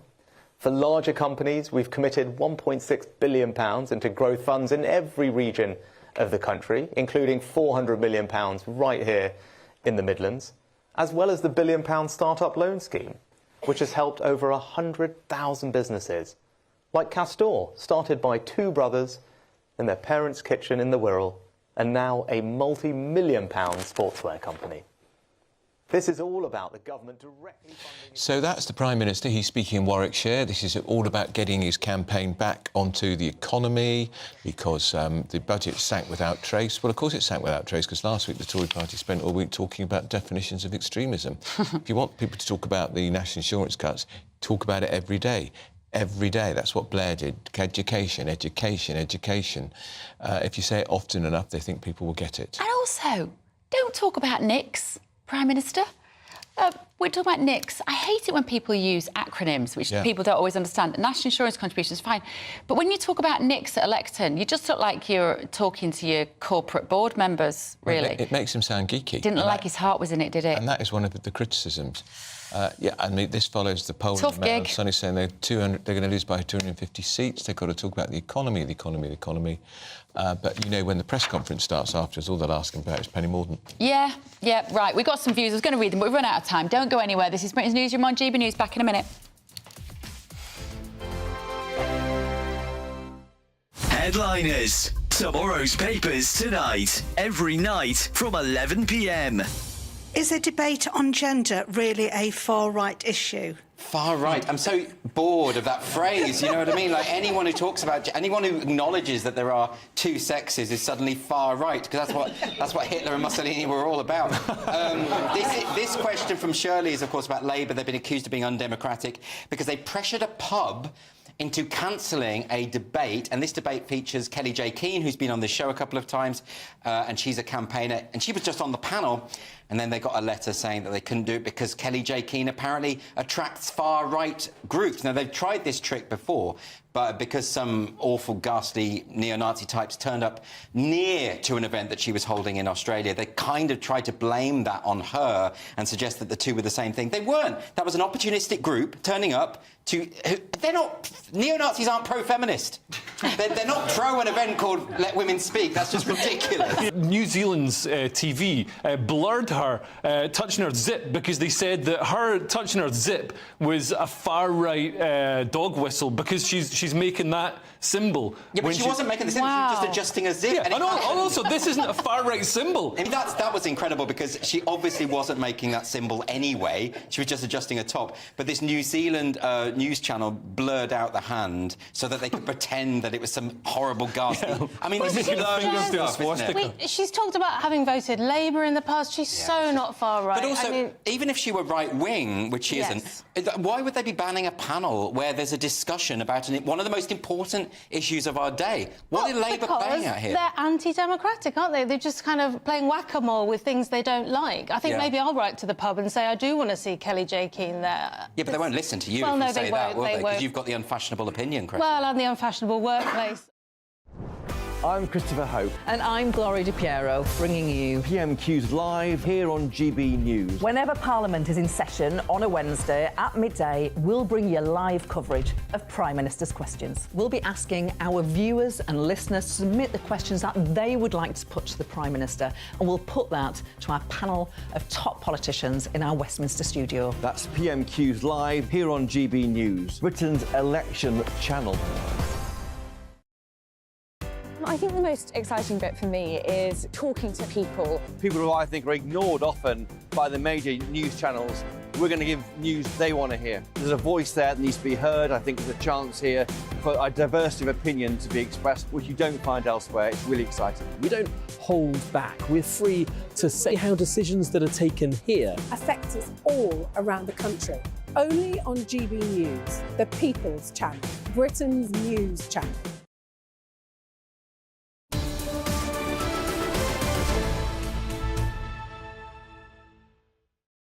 Very good morning, 10:40. Thank you for joining us. You've been getting in touch at home. Thank you so much about Margaret Thatcher, who is amongst a group of people in the Victoria and Albert Museum in a Punch and Judy show, and she's ranked alongside Osama bin Laden. Shocking, really. And Hitler for contemporary baddies. Jean says, the best Prime Minister we ever had. She rescued the country. If only she was still here, we would not have all these dreadful problems. How dare they desecrate her memory? Peter says, it's obvious this nonsense was contrived by woke idiots. They hate Thatcher. It's a cheap stunt. Lots of you saying that. Jean, another Jean, should be turning in her grave. She would not have let this country get as it is today. She had a backbone. But listen to what Brian says. Thatcher was a villain. She's still hated in Scotland. She tried to destroy Scotland by shutting down coal, steel, poll tax and moving nuclear subs to Devonport from Rosyth when there was no infrastructure for all Tory voters. She also, if you remember, the poll tax was brought in as an experiment in Scotland, which was incredibly... and it didn't go down well in Scotland, and she then extended it to the rest of the UK. Shakespeare, about having to have trigger warnings on Shakespeare at the Globe Theatre of all places. John says all this wokery about not using trigger words to make sure we all stay happy is just tosh. We were all able to get on and were happy before any wokery nonsense. People just have to put up with being offended from time to time. I always love that phrase. You don't give offence, you take offence. Yeah. And Judith says wokes want to try creating something worthwhile themselves instead of destroying what has gone before. Very good point. And on Princess Kate, Terry says, leave Kate alone to get better. Bob says, for God's sake, leave the royals alone. Pat says, if so many people care and love about the princess, do the right thing and give her the privacy she requested. OK, we have heard you. We've heard you. Now, we're going to talk about the Prime Minister speaking today. It's the launch of the mayoral campaign by Sadiq Khan, because the big story is the Prime Minister's job safe. Olivia Rutley joins us now. She's our political correspondent. Olivia, the Prime Minister can witter on as much as he likes about extra money for apprenticeships, but the only interest at that speech when he talks to the press afterwards will be, is he going to be toppled in a coup by the Leader of the Commons, Penny Mordaunt, who wields a ceremonial sword better than anybody I know? Well, very much that is the question on everyone's lips in Westminster at the moment. There were all sorts of briefings and counter-briefings over the weekend about whether Penny Mordaunt is ready to usurp Rishi Sunak after the May elections and before a general election. Now, Conservative MPs I've spoken to have previously said that the worst thing the party could possibly do would be to replace the Prime Minister before a general election. The idea that a party can have 4 Prime Ministers in pretty much as many years was seen to be a very bad look indeed. Now, a few of those MPs are beginning to say, well, hang on a minute, Rishi Sunak has managed to sort of steady the ship, but he's steadied the ship at the bottom of the ocean. The Conservatives are 20 points behind in the polls, and that budget a couple of weeks ago made absolutely no dent in that whatsoever. There was no poll bounce at all. So there are MPs now whispering, actually, perhaps the worst thing we could do would be to stick with Rishi Sunak. Now, why Penny Mordaunt? Well, it's no secret that Penny Mordaunt would like to be Prime Minister. She put herself forward for the last leadership contest and she came in 3rd place. She is popular among centrists in the Conservative Party, and she is also beginning to get the backing of some right-wing MPs too. Previously, the right has been a bit sceptical about Mordaunt because of her stance on trans rights. She stood up at the dispatch box and says that trans women are women. Now, though, they appear to be coming round to her. And also, Penny Mordaunt has almost nothing to lose. Based on current polling, she is set to lose her seat at the next election. So there is an argument that, put her up, last final roll of the dice, and perhaps snatch victory from the jaws of defeat. That said, you could end up in a situation where the Prime Minister and the leader of the Conservative Party ends up losing their seat in an election, which arguably would be an even worse look than the situation that the Conservative Party is in at the moment. So far, publicly, Penny Mordaunt, everyone around her, is saying that it's all nonsense and that Rishi Sunak will lead the party into a general election. But of course, that's what they all say. You can't set much store by those words. And Olivia, I've written about this in the Mail today. People I spoke to around the Cabinet said it's very easy for Penny Mordaunt. She can put a statement out saying, I have full 100% support of the Prime Minister. I do not subscribe any support to this talk of a coup and a plot to unseat him. No sign of that statement so far.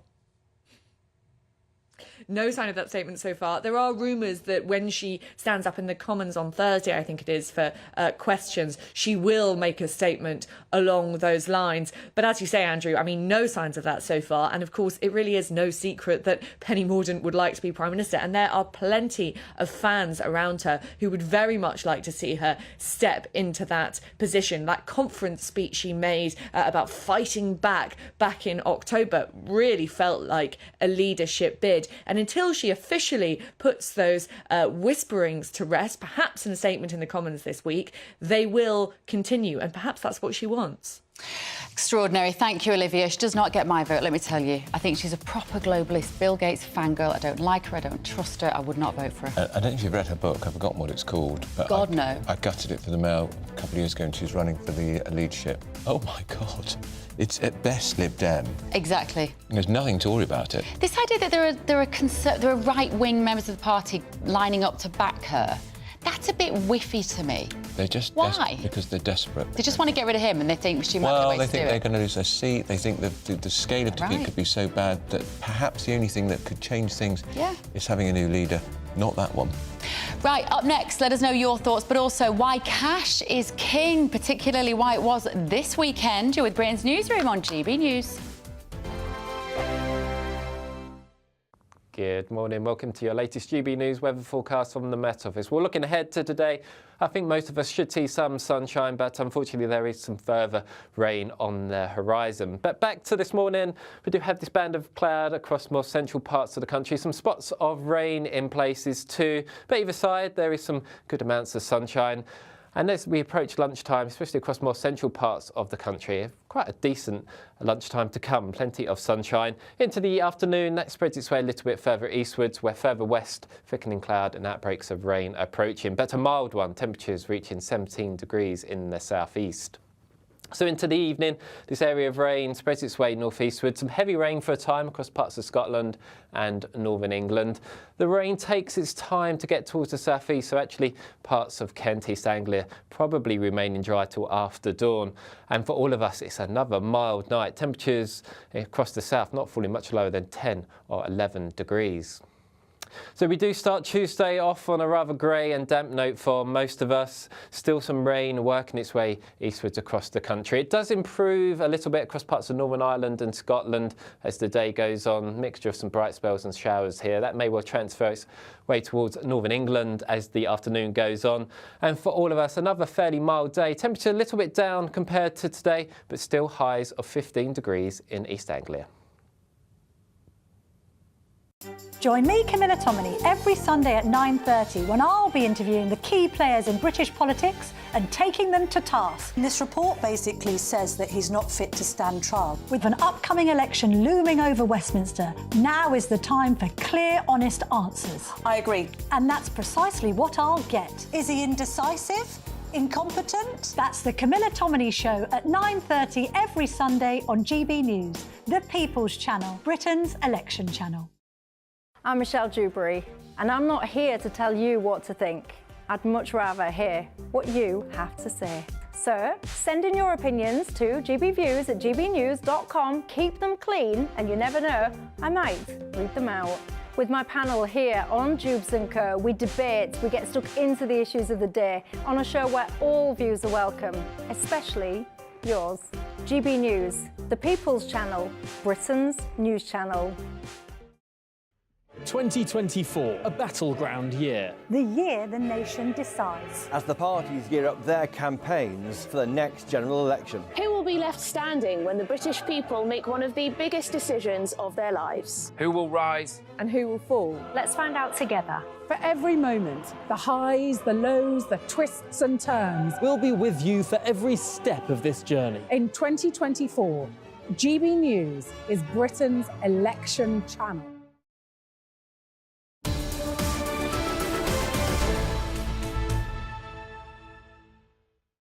Well, if you were shopping at the weekend, you don't need me to tell you this. Sainsbury's, Tesco's and McDonald's, I don't go to McDonald's, have all suffered major IT meltdowns. Customers were left fuming, and often it meant they couldn't pay for their shopping unless they had cash. That's right. They've all said they were isolated technical issues. Could that be the case, or is something more sinister at play? We're joined now by security consultant James Ball.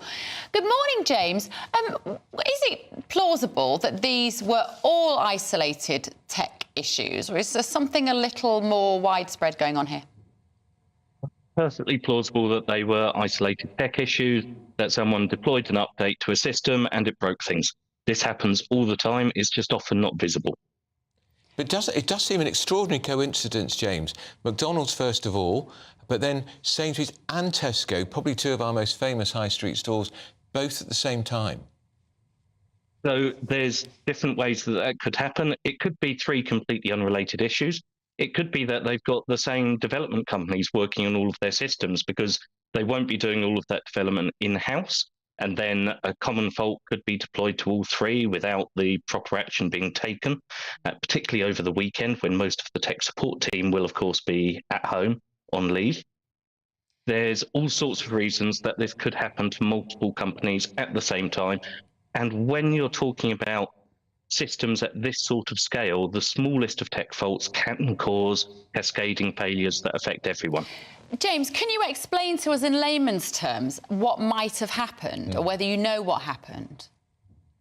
They've not released much in the way of detail, but if you imagine any of those times that you update your computer and it comes back with a blue screen of death, or you update your phone and it crashes, it's that on a much, much larger scale. They're all running the same software across the entire business. They may be running similar software across the three. Those will depend on different things, but there will be some overlap. Anything that breaks one of those dependencies can affect at a massive scale. So instead of just your laptop crashing, it's going to be every single system involved in this case, payment processing. I was going to say, how often could this happen again? Yes, absolutely. While companies are centralizing all of their systems, they're making them more and more efficient, which people applaud, but efficiency is not resilience. No. If you centralize everything, if you put it all in one place, it becomes extremely fragile, and any failures have much wider ranging consequences. Here's the issue, James. You say it makes it more efficient. Makes it more efficient to the corporation and the shareholders. It doesn't make it more efficient to the customer, who either doesn't get their delivery shopping or has to stand in a queue or go and get some cash or can't buy their shopping. The public, it always feels in these tech debates, are not put at the centre of these changes. That's largely right. But one thing is, the public do drive for more convenience. So these more efficient systems are more convenient for people. And that is one of the drivers, but it still makes it more fragile. It still makes it more of a problem. People need to stop saying, I want to be able to use my loyalty card at all of these different shops. I want to be able to use non-self checkout. We don't. The data says that people do, because that's why these companies are doing it. They think they can make more profit that way. I don't have to agree with this, and I don't, but the evidence shows they make more money that way, and that's the driver for them. So when you say the data shows, so this is customers like me and Andrew who've been apparently questioned on our feelings about moving towards a very digital, centralised based system. No chance. Now, I'm guessing that those surveys are paid for by the companies who want to find a certain answer. Most certainly, just like every other opinion poll out there. But the money keeps going up, and that's what they're paying attention to.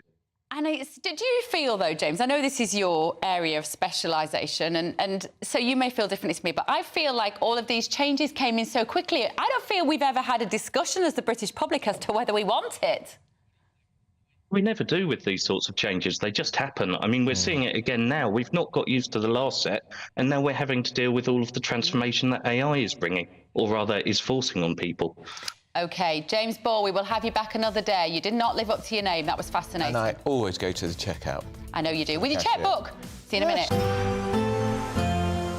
A brighter outlook with Box Solar, sponsors of weather on GB News. Hi there, welcome to the GB News forecast from the Met Office. There will be some further rain this week, but for the time being, it is dry for many this Monday, with some sunny spells and feeling pleasantly mild in any sunshine.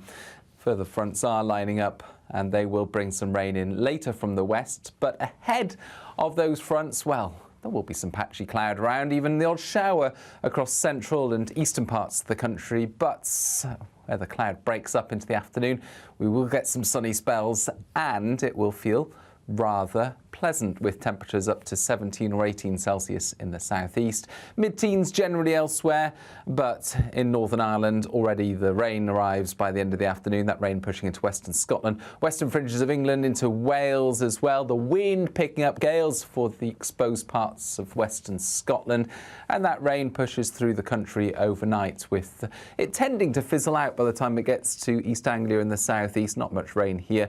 Otherwise, cloudy, breezy, and with those outbreaks of rain, it's going to be a mild start to Tuesday. Some places 10 Celsius first thing. And the rain soon enough clears eastwards, replaced by showers into the afternoon. Those showers could affect just about anywhere, but most likely across central parts of the UK. Away from the showers, still some warm, sunny spells developing, and again, temperatures up to 15 to 18 Celsius. Bye-bye. That warm feeling inside from Boxed Boilers. sponsors of weather on GB News. There's still time to win our giveaway packed with seasonal essentials. First, there's an incredible £12,345 in tax-free cash to be won. Cash to make your bank account bloom. Plus a spring shopping spree with £500 in shopping vouchers to spend in the store of your choice. And finally, a garden gadget package, including a handheld games console, a portable smart speaker and a pizza oven. For another chance to win the vouchers, the treats and £12,345 in tax-free cash, text GBWIN to 84902. Text costs £2 plus one standard network rate message, or post your name and number to GB03 PO Box 8690 Derby DE1 9TT. UK only. Entrance must be 18 or over. Lines close at 5 p.m. on Friday the 29th of March. Full terms and privacy notice at gbnews.com/win. Please check the closing time if watching or listening on demand. Good luck. GB News is the home of free speech. We were created to champion it, and we deliver it day in, day out. Free speech allows us all to explore and debate openly the issues most important to us, our families, and of course, the British people. Having challenging conversations to enlighten each other. Which is why we hear all sides of the argument. We are the People's Channel. We will always stand by the freedom to express yourself. On TV, radio and online. This is GB News, Britain's news channel.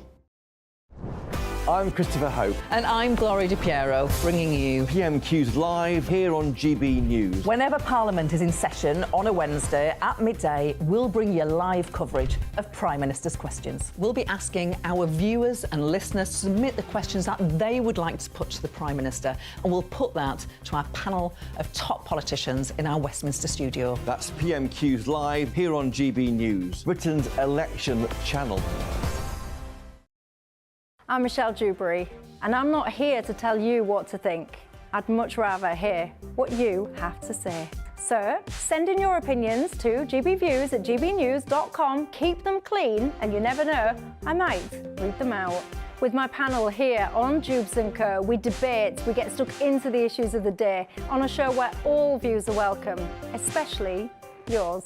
GB News, the People's Channel, Britain's news channel. I think the most exciting bit for me is talking to people. People who I think are ignored often by the major news channels. We're going to give news they want to hear. There's a voice there that needs to be heard. I think there's a chance here for a diversity of opinion to be expressed, which you don't find elsewhere. It's really exciting. We don't hold back. We're free to say how decisions that are taken here affect us all around the country. Only on GB News, the People's Channel, Britain's news channel.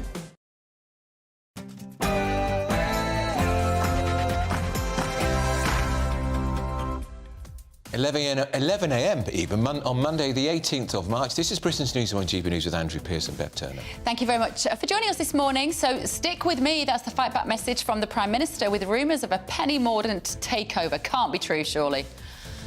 And as we speak, the Prime Minister is pledging more support for small businesses. He's on a trip to the West Midlands, which is, of course, a key election battleground.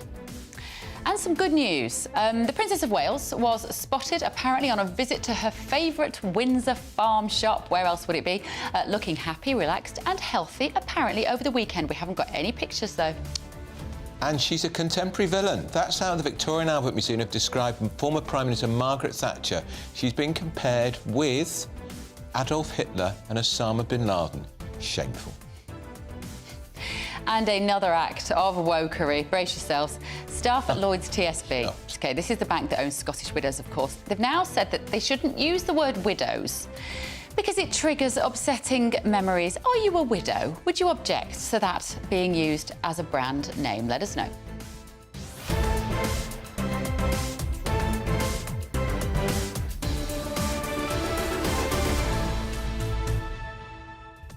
The Scottish Widow thing is just jaw-dropping. It's one of the most iconic advertisements. You'll remember it. She's sort of that Meryl Streep thing from French Lieutenant's Woman, isn't she? Yeah. In the big black cape. It's fantastic. Yeah. And yet, apparently, staff at Lloyds, which own the bank, own the insurance company, you can't use widows. Well, they did a brainstorming with some of the members of the staff on a whiteboard with phrases that might be offensive to other people.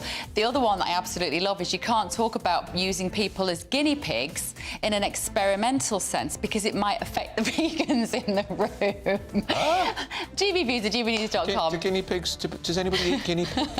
I've got two. I'd quite like to eat them most days, frankly. They're a nightmare. They are, yes, in Peru they eat guinea pigs, don't they? First of all, though, Peru. Here's the news with Sophia Wensler.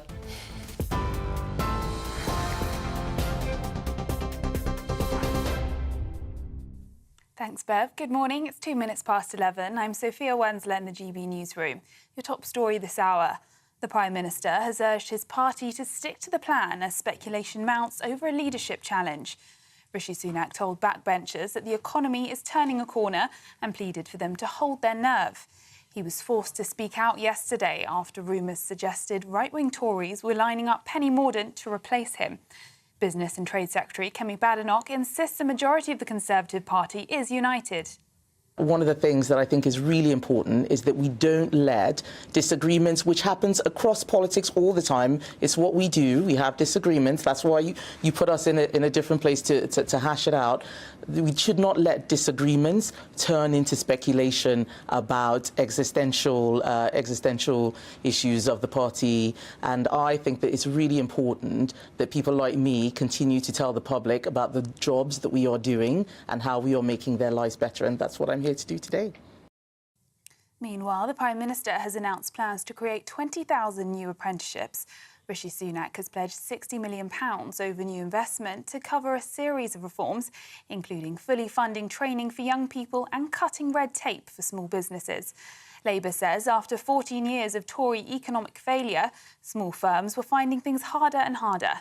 But Mr Sunak says the government is taking action and will pay the full cost of apprenticeships for people aged 21 or under at small firms from the 1st of April. Apprenticeships benefit young people and the businesses who hire them. But for SMEs, the system can be expensive and confusing, despite the huge progress. So, to ensure that funding is available whenever there is demand for apprenticeships, we're increasing the apprenticeship budget by £40 million. And for small businesses hiring young apprentices, we will now fund the cost of their training in full. This will cut costs for businesses and training providers and support thousands more young people to start an apprentice. In other news, the Defence Secretary says Vladimir Putin is behaving like a modern-day Stalin after the Russian president won a 5th term in office. Grant Shapps has accused Putin of stealing the Russian election after having opponents imprisoned or murdered. Early results last night showed Mr Putin won nearly 88% of the vote. The victory has been condemned by Foreign Secretary Lord David Cameron as neither free nor fair. Thousands of people turned up at polling stations in Russia and cities across the world to protest over his re-election. The Kremlin responded by promising to imprison anyone taking part for up to 5 years. Former Kremlin advisor and Russian exile Valery Morozov says there is no viable opposition to Putin. The problem is that Putin is still keeping Russia moving, developing, or in any case, there is no alternative. There is no people who have ideas, other ideas. You have Putin. Russia is now, if you compare the development of Russia, for example, from January 2023 to this January, it is 4.6% development. Britain's most successful female Olympian, Dame Laura Kenny, has announced her retirement from professional cycling. The athlete posted the news on Instagram, saying it was time to move on. The 5-time gold medalist had been expected to compete at the Paris Games this summer, but the 31-year-old welcomed her second son last year and said spending time at home with her family was proving more important to her. And we could see flying taxis take to the skies in 2 years under the government's new drone scheme. The Department for Transport is proposing flying taxis without pilots on board by 2030 as part of its Future of Flight Action Plan. It says the plan would mean the adoption of technology that was once confined to the realms of science fiction. And a state emergency has been declared in southern Iceland after another volcanic eruption on the Reykjanes Peninsula. It's the fourth eruption since December and follows weeks of warnings from the Met Office that magma was accumulating under the ground, making an eruption likely. The eruption site is near Grindavik, a coastal town of 3,800 people, about 30 miles southwest of Iceland's capital of Reykjavik. And for the latest story, sign up to GB News Alerts by scanning the QR code on your screen or go to gbnews.com/alerts. Now it's back to Andrew and Bev.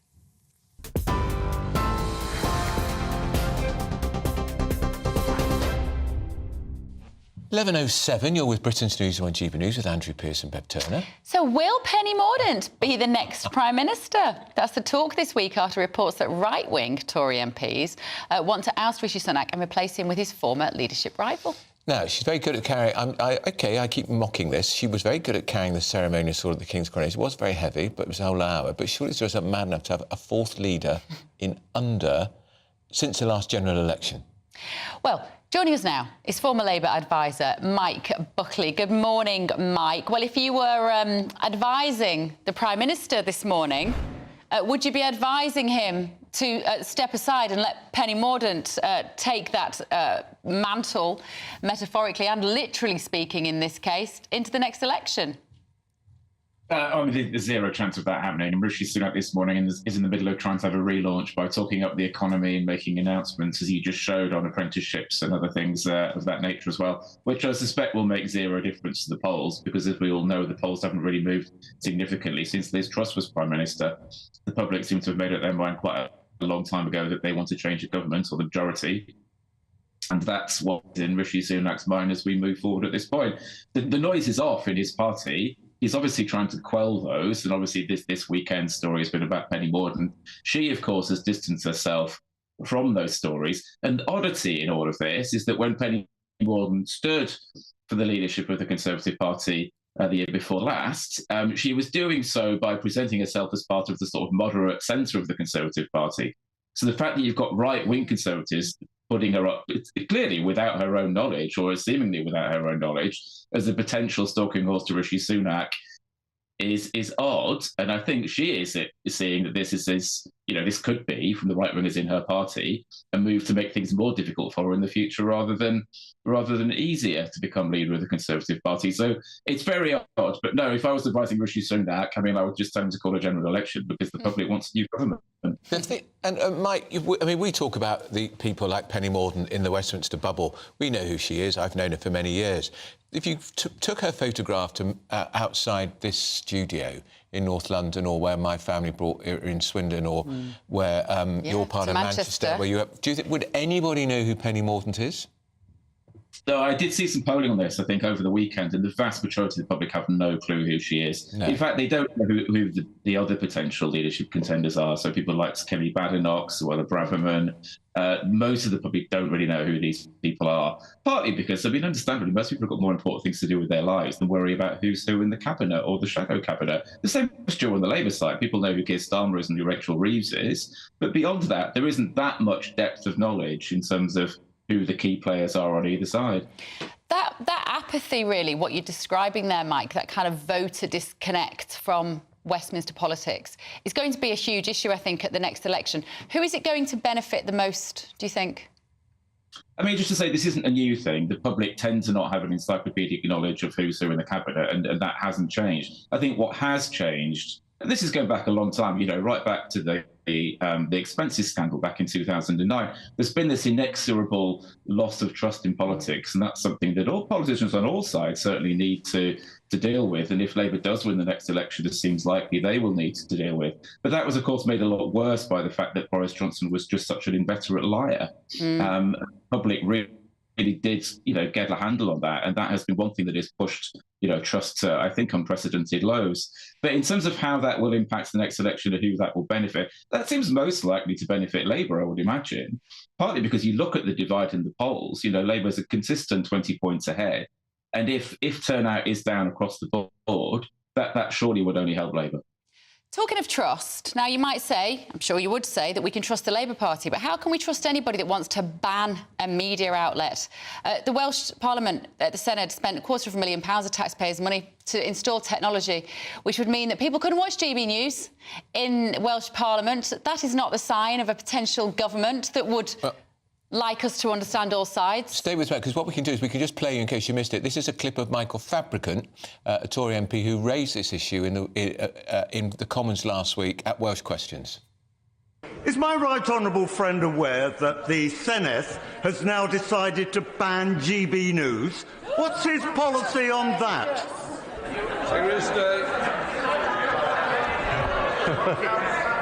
Well, Mr. Speaker,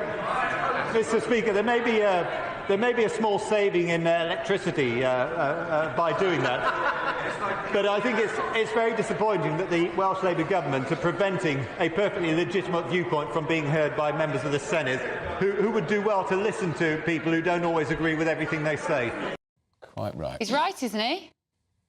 Well, I mean, I think there's a disconnect here. So the Welsh Government's line on the 223 million is they didn't spend 223 million to ban GB News, which would be ludicrous, let's face it.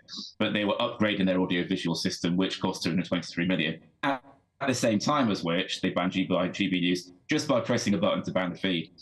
Now, they did that, at least temporarily, because of the comments that were made last year. I think it was last year, wasn't it, by Lawrence Fox and Dan Wootton. Oh, give me strength. Long time ago. Oh, give me strength.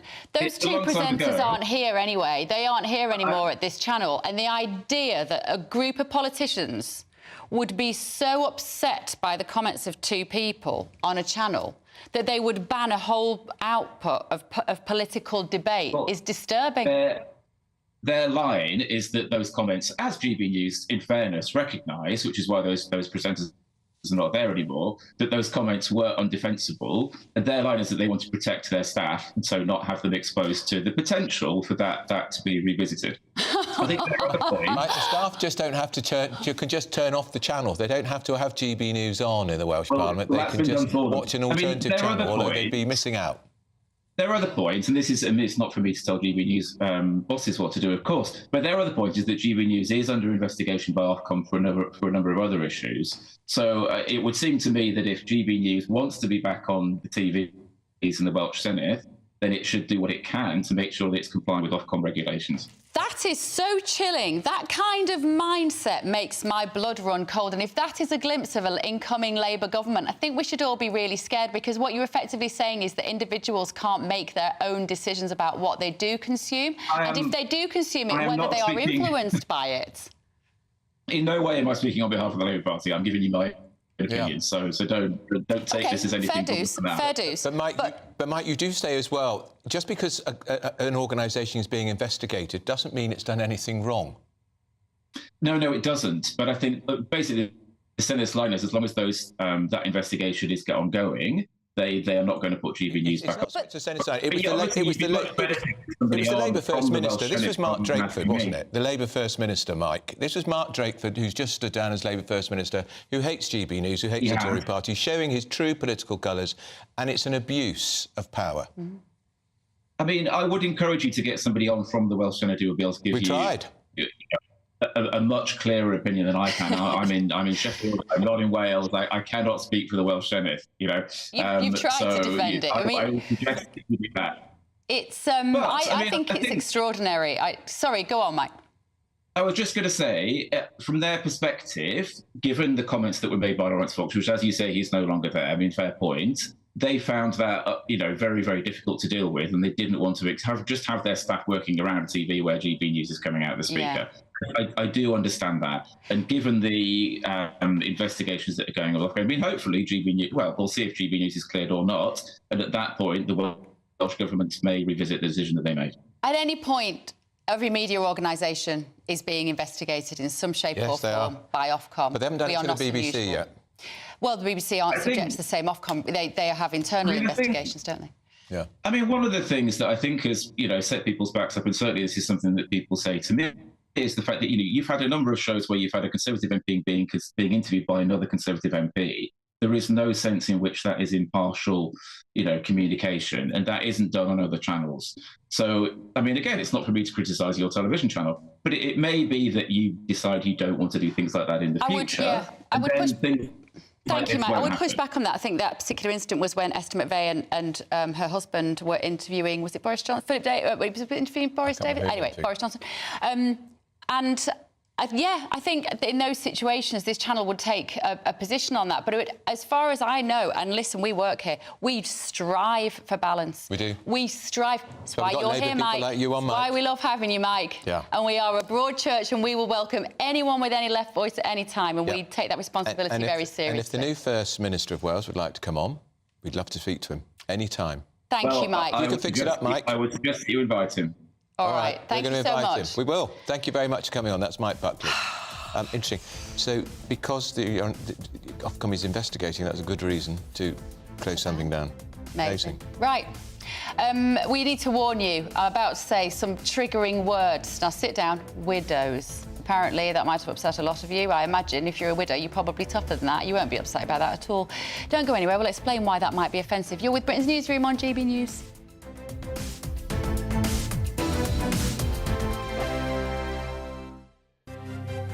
GB News Breakfast, every day from 6 a.m. Absenteeism and parents whose children miss a week or more of school face increased fines in a government drive to tackle absence.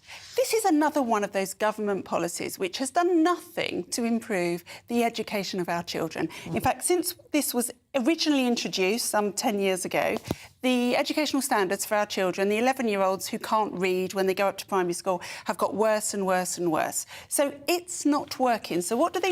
They just increase the fine, like that may make it work.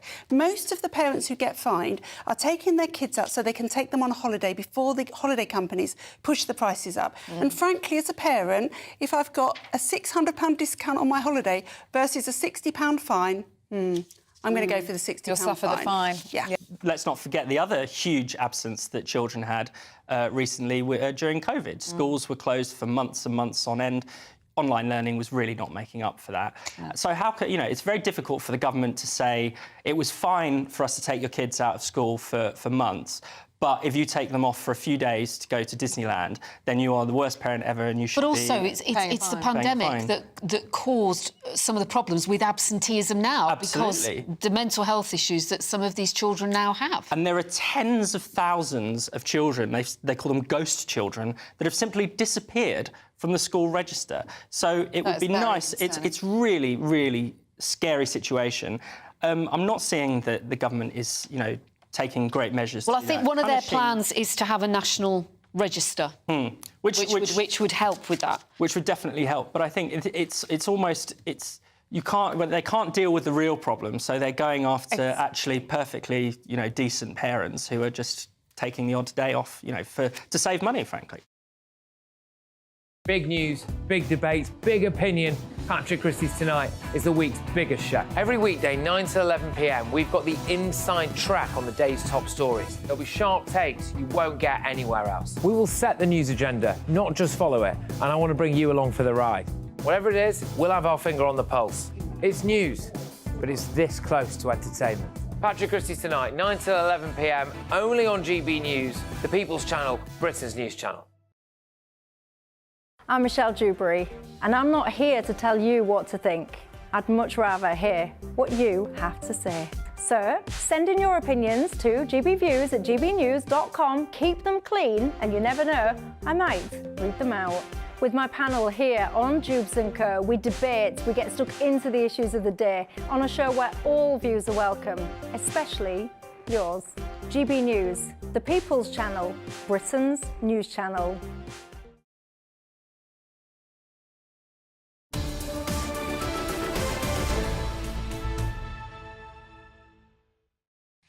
11:20 with Britain's News on GB News with Andrew Pearce and Bev Turner. We've got the panel back with us, Matthew Larser, ex-Labour Party, and Emma Wolfe, of course, writer and broadcaster. Thatcher, are you going to defend your mate?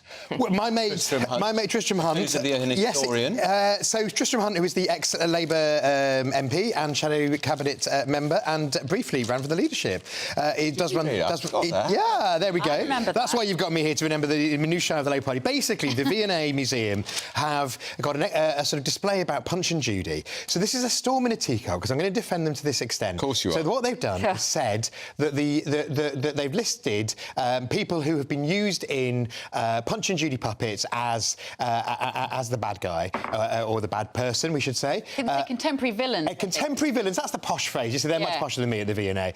So they described a list of contemporary villains, which included Osama bin Laden, Adolf Hitler, and then Mrs. Thatcher. So it's clumsily phrased because Mrs. Thatcher is obviously in no way comparable to Osama bin Laden or Adolf Hitler, but she was very controversial. And you know, you and I, Andrew, are old enough to remember when she was, you know, the villain in Punch and Judy or villain in pantomimes or in Spitting Image. Or ever hearing that Osama bin Laden was a prop in a Punch and Judy. Yeah, I'm not sure that. Or Adolf. Yeah, so I think I'll defend them to the extent that it's legitimate to say that she was controversial and that some people regarded her as a villain. It's clumsily phrased, and I wouldn't have put her next to Osama bin Laden. There would have been a time when Hitler was the baddie, because of course there was a time post-war when he would have been. Yeah, and if you watch old black and white films, there are kind of like, you know, him. I think they actually have seen Hitler in a Punch and Judy People show. weren't offended in the same way then, Emma. They took it as he was an evil man. Yeah, but can we just be clear?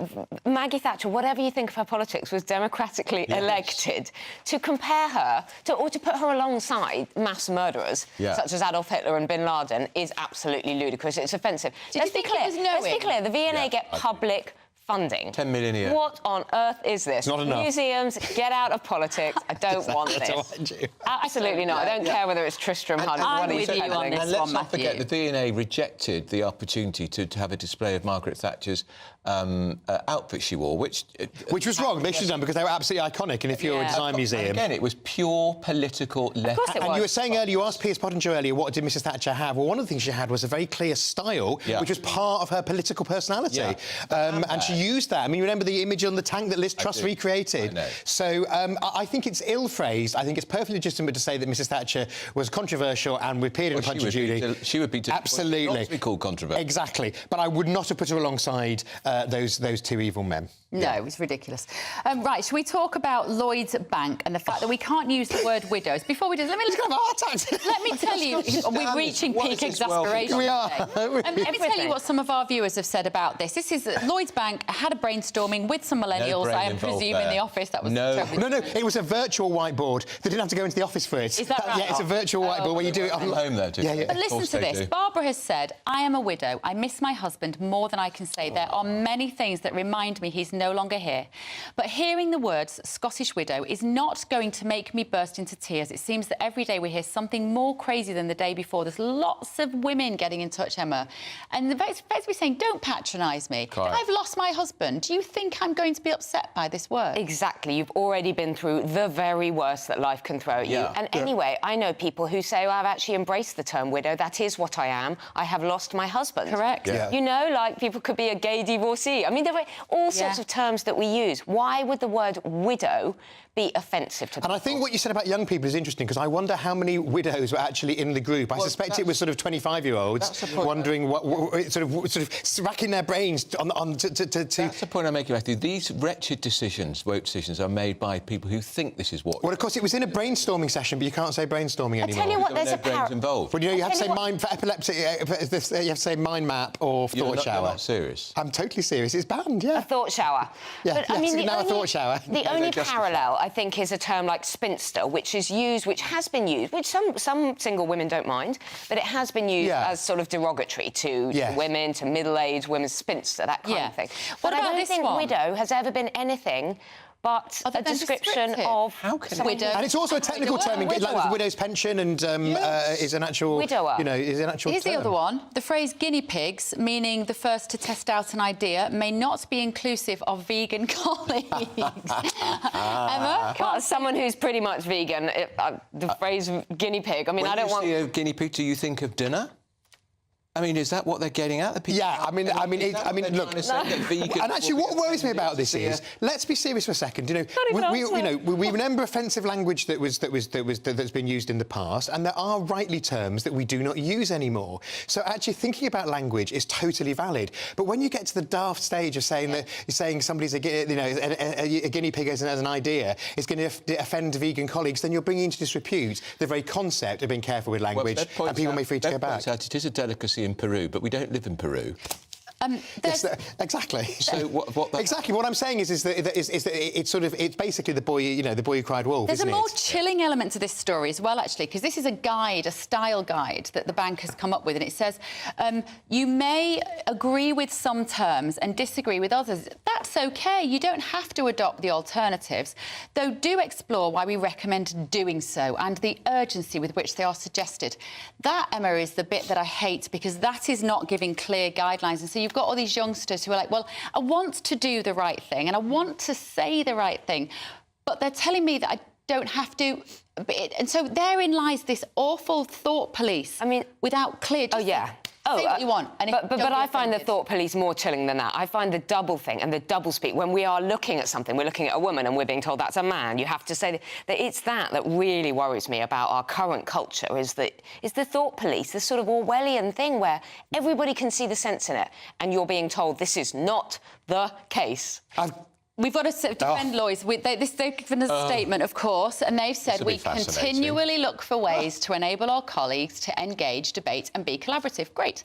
The voluntary inclusivity tool is designed to be a self-moderated way for colleagues to explore how people may feel about different words and phrases, as is part of the course when crowdsourcing for ideas. Some are better than. But I don't think people... Crowdsourcing, not brainstorming. Garbage. I don't think we have a mass sort of people being referred to as widows. I don't think most people... So the other thing is they've said... Where does this come from? Yeah, they've said they're not going to get rid of the term Scottish widows for the company, because it's been a very successful campaign. And the ads. And the ads are very iconic. Yeah. I've got this image. You know how how sometimes people put an asterisk in the middle of sex because email blockers, even if they're talking innocently about it, because email blockers... I've got this image now that every email in Lloyd's which has got the word Scottish widows in is going to be blocked because it's now a banned word. Yeah, it's really disturbing, actually. And it is, because what will happen is what it does is it divides people. Yeah. And there'll be people like my young son going into the workplace, walking on landmines. I know, it's the eggshells thing that I hate. Wanting to be kind and wanting to not upset do the right thing and not offend anyone. And why do we have to feel frightened about talking to other people? I mean, the guinea pig one is genius. It's so bad, it's genius. It's just so And it makes you actually want to use these words all the more. It makes you angry about any kind of, as Matthew said. Well, we're talking about Penny Mordaunt. Remember when she once got a rude word in a speech, didn't she, as a bet? You're going to get guinea pigs in every time you can. Well, but Penny Mordaunt of Pregnant People fame, of course. Can we just take this conversation to another level? Yes. I'm so sorry, viewers and listeners, but this is thematically the same. This is the artist who's being investigated by the police. This is outrageous. This is outrageous, and this is where our joking about language becomes sinister. Emma, do you know what this woman said? Riled on this. Explain the story. Yes. So an artist was chatting to a colleague. She was setting up an exhibition at a museum in Watford. She was chatting to a colleague over a cup of tea while she's setting up the exhibition. She said she believed that allowing children and young people to change their sex is harmful, which I agree with. Yes, so do I. She said that the Tavistock, the Gender Identity Development Service, should be shut down, which it should be. And we know, we will look back on these years. It's being closed down. We will look back on these years and think, what did we do to our children? Yeah. So, for that, she is not allowed to attend her own exhibition without giving them 24 hours' notice. So a woman who's expressing perfectly private views about something that I believe is an absolute scandal, she's being sanctioned for that. She's being punished for that. And she's been banned by the local council, Lib Dem controlled. Yes, it's going to say it's not a Labour council. I mean, hopefully common sense will prevail, because artistic expression is there, whether you agree with it or disagree with it. People should be allowed to express their views, and then it's meant to start a debate. It just seems that be a hate crime, having a conversation. Well, I don't think it can. You and I, Bev, and you, all three of us. Especially if they're not banning the exhibition. We would be arrested. Yeah, they're not banning the exhibition. They're banning the artist. Giving huge publicity to her exhibition locally in Watford. I suspect in Watford flock to the exhibition. Victoria Go Pulse is her name. It's the idea that you could be saying something to someone about what you believe that isn't offensive or harmful, but it's a genuine belief. The person who snitched on her. And someone reported But if this happened in reverse, if somebody on the right tried to get an artist banned whose exhibition wasn't, say, about the conflict, but who'd said something that was, you know, anti-Israeli or something, and the right piled on to try and ban them, then you would see the left would be, oh no, it's breaking free speech. So I would say to people on my side of politics, you've got to allow 1,000 flowers to bloom. You've got to allow people to get their voice out there, and then take them on in debate if you disagree. It's appalling. Well, we have to quieten your voice just for now. We've got to move on. We've got to go to an ad break. Thank you, Emma. Thank you, Matthew. Still to come. How do you solve a problem like GB News? That was the name of an event hosted by the so-called Media Reform Coalition, the Media Democracy Festival. I'm not joking. Well, we gay crashed it. That and much more after morning's news with Sophia Wensler.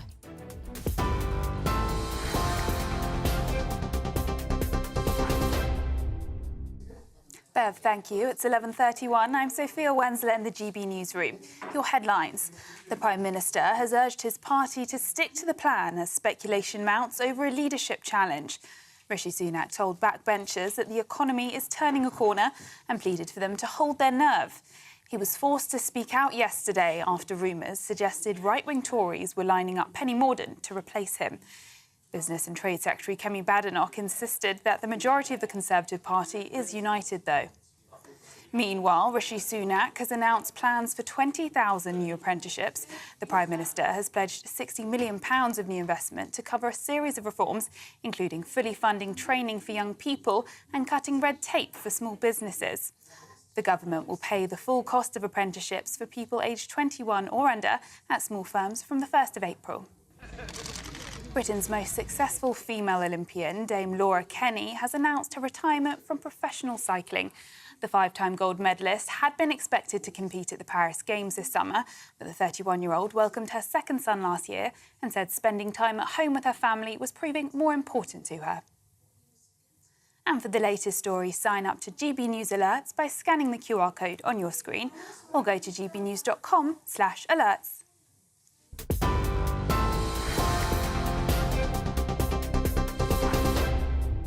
For exclusive, limited edition and rare gold coins that are always newsworthy, Rosalind Gold proudly sponsors the GB News Financial Report. And here's a quick snapshot of today's markets. The pound will buy you $1.2739 and €1.1684. The price of gold is £1,695 and 42 pence per ounce. And the FTSE 100's at 7,738 points. Rosalind Gold proudly sponsors the GB News Financial Report. Good afternoon, welcome back. Emily and Tom will be here in just a moment for Good Afternoon Britain. What's on the show today, guys? Well, the sharks are circling Rishi Sunak, but the real question is, will they bite? Because fundamentally, we've seen, what is it, the 6th or 7th relaunch of Rishi Sunak this morning? I'm not sure that this apprenticeships pledge, even if I could say it, is going to be the game changer for Rishi Sunak. But the question is, what will be the sort of crunch point? And it's all looking forward to those local elections. May the 2nd. If May the 2nd goes as badly as people think, could there then be a move? And of course, it's not just sharks inside the Conservative Party. There are sharks outside the Conservative Party. All this rumour about a return of Nigel Farage to politics, with that report over the weekend suggesting that possibly, if he were to lead reform, they could leapfrog the Conservatives into second place. And Rishi Sunak's allies warning in the papers too that, you know, don't oust him. We'll call an election immediately and you could lose your seats, guys, so calm down. But he says this is going to be a bounce-back year. We shall see. Well, I was intrigued also by the report about Nigel Farage suggesting he could become a trade envoy for President Trump. So this is the calculation for Nigel. Does he want to spend the next 8 months walking from rainy town to miserable doorstep and trudging the streets to then lead a band of a handful of members of Parliament on the back benches, not having much of a say? Or does he want to fly around on Air Force One, going from the sunny climes of Malibu to wherever else he's When you put it like enjoying? that, Tom. But he does also have to host a show for GB News at 7 o'clock every night, Nigel Farage. Not sure he can do that from Air Force One. He's not leader of reform. That is Richard Tice. That is. There's no vacancy, he might say. He might very well say that, and I always feel I think a bit Richard sorry Tice for would stand aside. Do you think so? Yes, I absolutely. don't think he would. Richard Tice No? is a very good media performer. He's a solid sort of presence there, but he just doesn't have the same name recognition as Nigel. No. Few do. No. Well, all that and more. Thank you both. It's flying by today, isn't it? It's that Monday feeling. You're with Britain's Newsroom on GB News. Don't go anywhere.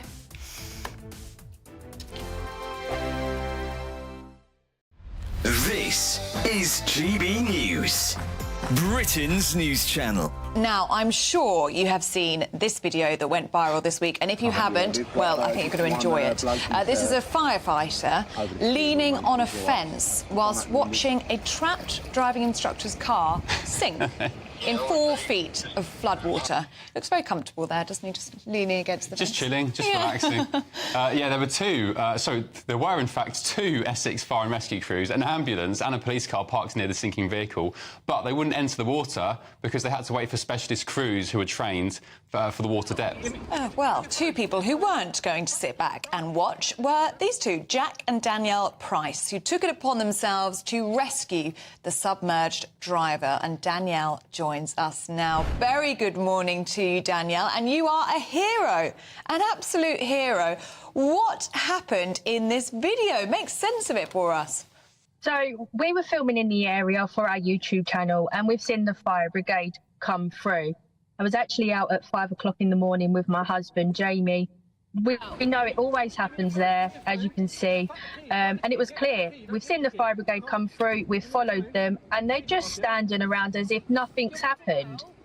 In the clip, it says he's fine, he's on his phone, and then sort of walked away. But what they failed to realise is when my partner actually opened the door, as you can hear, he's on the phone to the emergency crew in panic, thinking he's going to sink. So we could not just sit there and watch. He's absolutely terrified. Yeah, poor bloke. Well done, you. Do you reckon this is health and safety gone mad? It is, because although I do sympathise with them, they are so red-taped, but surely sort of common sense has to kick in as open the door. From 10 a.m. every Saturday, we want to make you think and we want to make you laugh. So we will give you all the top stories. Now we start with a story that has shocked the nation this week. But we're also going to make it light and fun and bring some entertainment in to make your Saturday morning nice and restful. Only on GB News, Britain's news channel. Every Sunday from 11, join Michael Portillo. There will be topical discussion, looking at the week before and the week to come. So kick back and relax at 11 a.m. on Sundays on GB News with me, Michael Portillo. GB News, the People's Channel, Britain's news channel. I'm Andrew Doyle. Join me at 7 o'clock every Sunday night for Free Speech Nation, the show where I tackle the week's biggest stories in politics and current affairs with the help of my 2 comedian panellists and a variety of special guests. Free Speech Nation, Sunday nights from 7 on GB News, the People's Channel, Britain's news channel.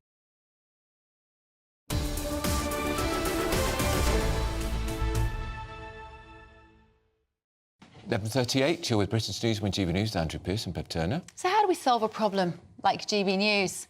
That was the name of an event hosted by the so-called Media Reform Coalition at Sheffield University over the weekend. Well, our reporter Charlie Peters went along despite not getting an invite. In fact, he gate-crashed it, and he's here, so let's hear what he had to say.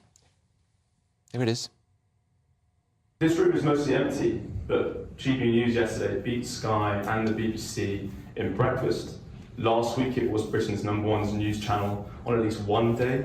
We beat Sky News on 4 other days. Faisal, you said, I mean, there's a place for this broadcaster, there's a place for this platform. People are tuning in because they are being ignored by other people. So that is what GB News do. We don't mind having the difficult conversations. Well done, Charlie Peters, and so pleased you went. Half empty. Well, that's the point. I mean, it was a mostly empty room, and the support for these ideas for solving a problem, to even frame our channel as a problem that needs to be solved, it just goes to show that the audience and the demand for that perspective, I think, is actually quite limited on the ground. Well, in my experience, whenever I take people on with this issue, and I do it a lot in private and public, they tend to back down quite quickly and they don't really have an awful lot to say. They've just kind of read a few headlines and they don't really watch the channel. Was that your take from that day? Well, when I spoke at the end, they asked me, why didn't you come and join the panel? Why didn't you you say who you were at the start instead of, you know, sitting at the back and listening in. But I wanted to hear what they'd say as if I wasn't there, as if GB News weren't in the room, so they could speak honestly and freely. And in doing so, they said some rather loopy things. I mean, one of the people on the panel said, I can't bear to watch GB News, but you're on a panel trying to solve it. You know, another person referred to the rise of far right and saying this is fueling it. I mean, some of the comments we heard, I mean, another person on the panel said that J.K. Rowling was denying the Holocaust in recent commentary. Really quite loopy stuff. Really, I mean, and we think we put on alternative viewpoints, that really pushes the line quite some way. And I made reference to the fact afterwards when speaking to the panellists that a lot of them had shared information online. Of course, I looked through all their social media profiles before I attended. They'd shared information from sources that certainly lacked impartiality, and I'd say quite a lot of good sourcing for their claims as well. They say, why didn't you introduce yourself and join the panel? Why didn't they invite GB News on the panel in the first place? Well, GB News has no record of an invite from management. No. They said they reached out to presenters. I certainly didn't receive. No, I'd have hot-footed it. Any excuse to go up north for me. But I think a great part of it was just listening and see what they'd say and challenge that claim. And I also let all the audience speak. I wanted to ask the final question so I could let everyone speak honestly and truly. And the question before me, I'd say it wasn't really much of a question, more of an intervention. The chap said, let's be honest, this is a fascist news network. This is fueling fascism in Britain. And, you know, credit to one of the panellists. It didn't. What did get applause was Michael Crick saying he wanted to shut us down, that he had called for us to be shut down. Even though he's regularly on this channel. Indeed, and he was challenged by the hosts. Why do you appear on a channel you want to take off air? And he said, well, it's important to put alternative viewpoints on it. Well, that's the whole point, Michael. And did he explain why he wants to close us down? He said it was due to, in his perception, a lack of impartiality. But, you know, I've always said, and I think GB News has always said, this is a non-biased, serious channel which takes issues seriously and goes and speaks to people where they're otherwise not heard and not spoken to, and covers issues that the rest of the media don't want to cover. And so much of what they were raising yesterday wasn't just about shutting us down. Those who were more generous towards us were doing something what I think was a bit more pernicious and a bit more dangerous, which was to say that what we do engages in tropes and conspiracy theories, and that kind of language is actually potentially more censorious and more about shutting us down than calling for any regulator to do anything. Because that says that your work is not legitimate, it's hateful. That is way more about censorship. Who funds these jokers, Charlie? Do we know anything about that? Well, there's certainly not a lot of ground support for the group. Unlike many of these left-wing coalition organisations, they do get significant funding from charitable organisations. You will have heard Conservative ministers over the years referring to the Blob. It's always worth remembering that a lot of these organisations would not exist without significant funding from charities. When it comes to people actually donating and keeping these organisations going, that's not always necessarily how it works. And once you take away that source, they kind of fall apart. And as I saw, the room was mostly empty. And you know what the people in that room and the people who organised that event are thinking? They're thinking that you at home don't know better. They're thinking that it's insulting. You at home, listening and watching this channel, don't know what you want to hear and you want to see, and that we should not be here because you are stupid. That's their conclusion. And that's what makes my blood boil. Charlie, thank you so much. Well done for getting in there. Thank you, Charlie Peters. Did they frisk you? Well, they're actually very polite. I mean, they were a bit concerned that I was there at the end. I think there was some gasps and some shock. And I got heckled a bit, but, you know, I mean... They are polite. They're just good for us. They're just cowards. Come and talk to us. We will be nice to you, I promise. Right, still to come. Kate's been spotted out and about. That's the Princess of Wales. Will it be the start of her return, possibly, with Britain's Newsroom on GB News? Good morning. Welcome to your latest GB News weather forecast from the Met Office. We're looking ahead to today. I think most of us should see some sunshine, but unfortunately there is some further rain on the horizon. But back to this morning, we do have this band of cloud across more central parts of the country. Some spots of rain in places too. But either side, there is some good amounts of sunshine. And as we approach lunchtime, especially across more central parts of the country, quite a decent lunchtime to come. Plenty of sunshine. Into the afternoon, that spreads its way a little bit further eastwards, where further west, thickening cloud and outbreaks of rain approaching. But a mild one, temperatures reaching 17 degrees in the southeast. So into the evening, this area of rain spreads its way northeastward. Some heavy rain for a time across parts of Scotland and northern England. The rain takes its time to get towards the southeast, so actually parts of Kent, East Anglia probably remaining dry till after dawn. And for all of us, it's another mild night. Temperatures across the south not falling much lower than 10 or 11 degrees. So we do start Tuesday off on a rather grey and damp note for most of us. Still some rain working its way eastwards across the country. It does improve a little bit across parts of Northern Ireland and Scotland as the day goes on. Mixture of some bright spells and showers here. That may well transfer its way towards Northern England as the afternoon goes on. And for all of us, another fairly mild day. Temperature a little bit down compared to today, but still highs of 15 degrees in East Anglia. I'm Christopher Hope. And I'm Gloria Di Piero, bringing you PMQ's live here on GB News. Whenever Parliament is in session on a Wednesday at midday, we'll bring you live coverage of Prime Minister's questions. We'll be asking our viewers and listeners to submit the questions that they would like to put to the Prime Minister, and we'll put that to our panel of top politicians in our Westminster studio. That's PMQ's live here on GB News, Britain's election channel. I think the most exciting bit for me is talking to people. People who I think are ignored often by the major news channels.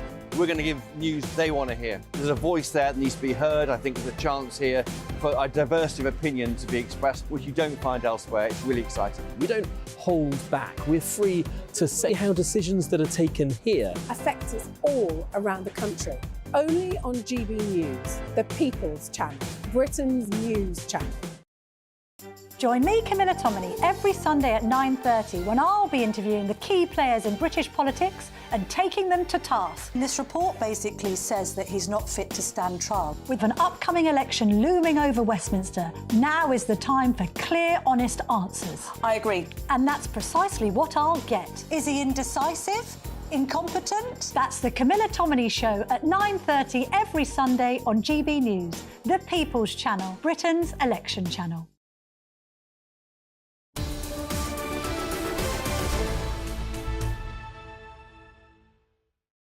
Well, here's some cheery news. The Princess of Wales, she's been spotted out and about for the first time since her abdominal surgery. She was seen by onlookers, apparently visiting her favourite local farm shop, we've all got them, with her husband, William. No one's got any pictures, or if they have, we're not seeing them. She was described as looking happy, relaxed and healthy. The royal biographer, Ingrid Seward, joins us now. Ingrid, morning to you. Curious there are no photographs, because we know in this day and age everybody clicks away with their phones. I wonder perhaps if there's been an agreement that the palace would prefer if no photographs are published, or they may have even said to people on the day, could you lay off the photographs? I think they're rather careful in that farm shop. Certainly, royals have been reported as going there, and there's never been any photos, so I just imagine that the shop themselves, they're quite grand. I would think they'd probably say no photographs, please. And, you know, that's fair enough if people are buying produce from them and that's what they ask. I'm guessing, but it sounds a bit like that. It might also be that they have the type of customer, maybe, who would be sufficiently polite and well-mannered to not take photographs with their mobile phones. Maybe if she'd popped down the local Lidl, it might have been slightly different, maybe. Ingrid, right.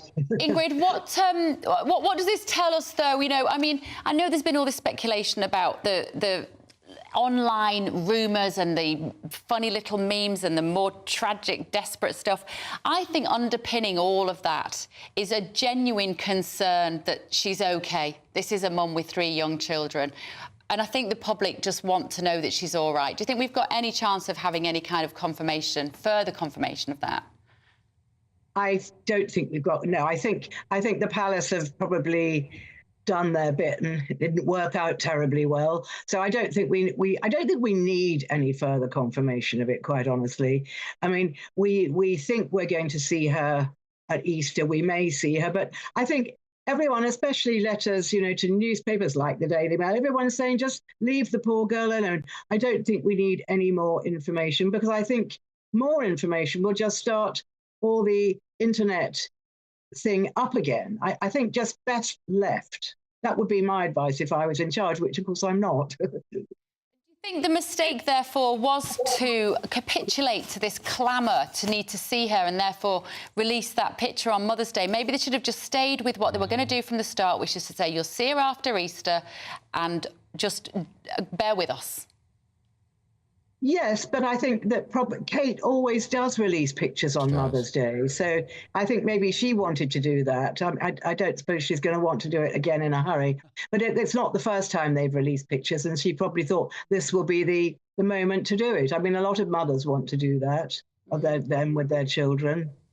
So I think that's quite understandable. If I was putting money on it, Ingrid, I think we might even see her before the end of Easter, because we know the royal family always gather for church on Easter Sunday, the most important day in the Christian church. I wouldn't be surprised if we see her with the family on Easter Sunday, which is, of course, next weekend. Yeah. I agree with you totally. I think that would be the moment. She's just got to walk down from the castle to the church. But actually, she could even go in a car and be seen. But I'm sure if she wants to be seen, she'd probably walk down with the children. And it would be a very, very good moment to do it. If she's up to it, I think they're probably leaving the whole thing open. I think it's whether emotionally she's up to it more than whether physically she's up to it. You know, Ingrid, our inbox this morning has been full of viewers saying, leave the poor girl alone. It very much feels like public opinion now is that we will support the media if they do no more speculation. Absolutely. I mean, that's what most people are saying. And I mean, I don't follow all the stuff on social media. You know, all these strange stories. I don't follow them. And of course, Kate and William don't follow them either, because they'd be crazy. They're not like Harry, who looks at everything that's on the internet. That's right. I mean, they take quite a sensible view to it, I think. OK, Ingrid, good to see you as always. Ingrid Stewart there. Right, we've heard a lot about this morning rumours that right-wing Tory MPs are plotting to replace Rishi Sunak with his former leadership rival, Penny Mordaunt. Well, the Prime Minister was asked about that this morning. Here he is.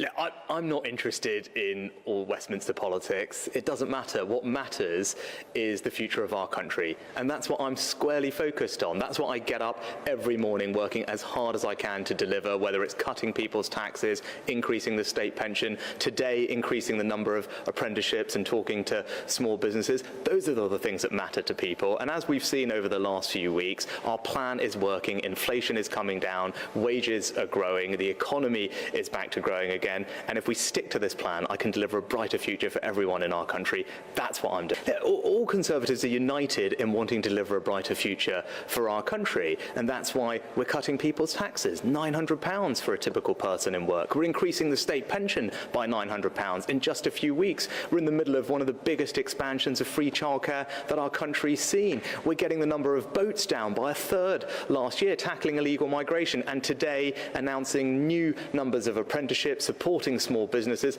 These are all the things that matter to people, and we are absolutely united in delivering for the country on these important matters. I'm not sure his heart's in it. Very upbeat, but the point is the Tories I was talking to at the weekend, some of them very senior, nobody's listening. Anyway, the thing with Rishi Sunak, when he's sort of feeling like he's trying so hard. He gets even more bouncy, and it's like, I will convince you with my little bouncy movements. Well, John at home has said, here we have the Tories desperate to win the next election. We've got 10 million unemployed people not willing to work. How many? And he's 10 million, it's not 10 million, I think it's about 5 million, isn't it, of working age, not willing to work. All he's got to offer is 20,000 apprenticeships. And then when they wonder why they're going to suffer their worst defeat ever, Jeff, Sunak just doesn't get it. He shouts that he's reduced taxes for the British people by £20 billion. What he's done is stole that money from pensioners to pay for tax benefits for the well-off. The sooner he's gone, the better. The other point is national insurance is coming down again in April, but people are being dragged into higher taxes because they've frozen the allowances, which means more people paying higher income tax. They should have cut income tax in that budget. A lot of you have been messaging about Margaret Thatcher, saying that she was the best Prime Minister we've ever had. We can't bring about those, sadly. That is it. We will be back tomorrow morning at 9:30. That's it from Britain's Newsroom. Up next, Good Afternoon Britain with Tom and Emily. See you tomorrow. Well, today on the programme, Rishi Sunak teeters on the brink with the local elections approaching and another supposed relaunch attempt today in Coventry. What on earth is going on in the mind of Rishi Sunak with those sharks circling? Yes, the sharks are circling, but in other news, is Rwanda calling the shots when it comes to the Rwanda deportation scheme? How many tens of millions, hundreds of millions have we sent to Rwanda? And now they are insisting that we slow down the settlement scheme. How many people will actually make it to Rwanda? It's back in the laws today. We'll bring you the very latest after the weather. Looks like things are heating up. Boxed boilers, sponsors of weather on GB News. Hi there, welcome to the GB News forecast from the Met Office. There will be some further rain this week, but for the time being it is dry for many this Monday, with some sunny spells and feeling pleasantly mild in any sunshine.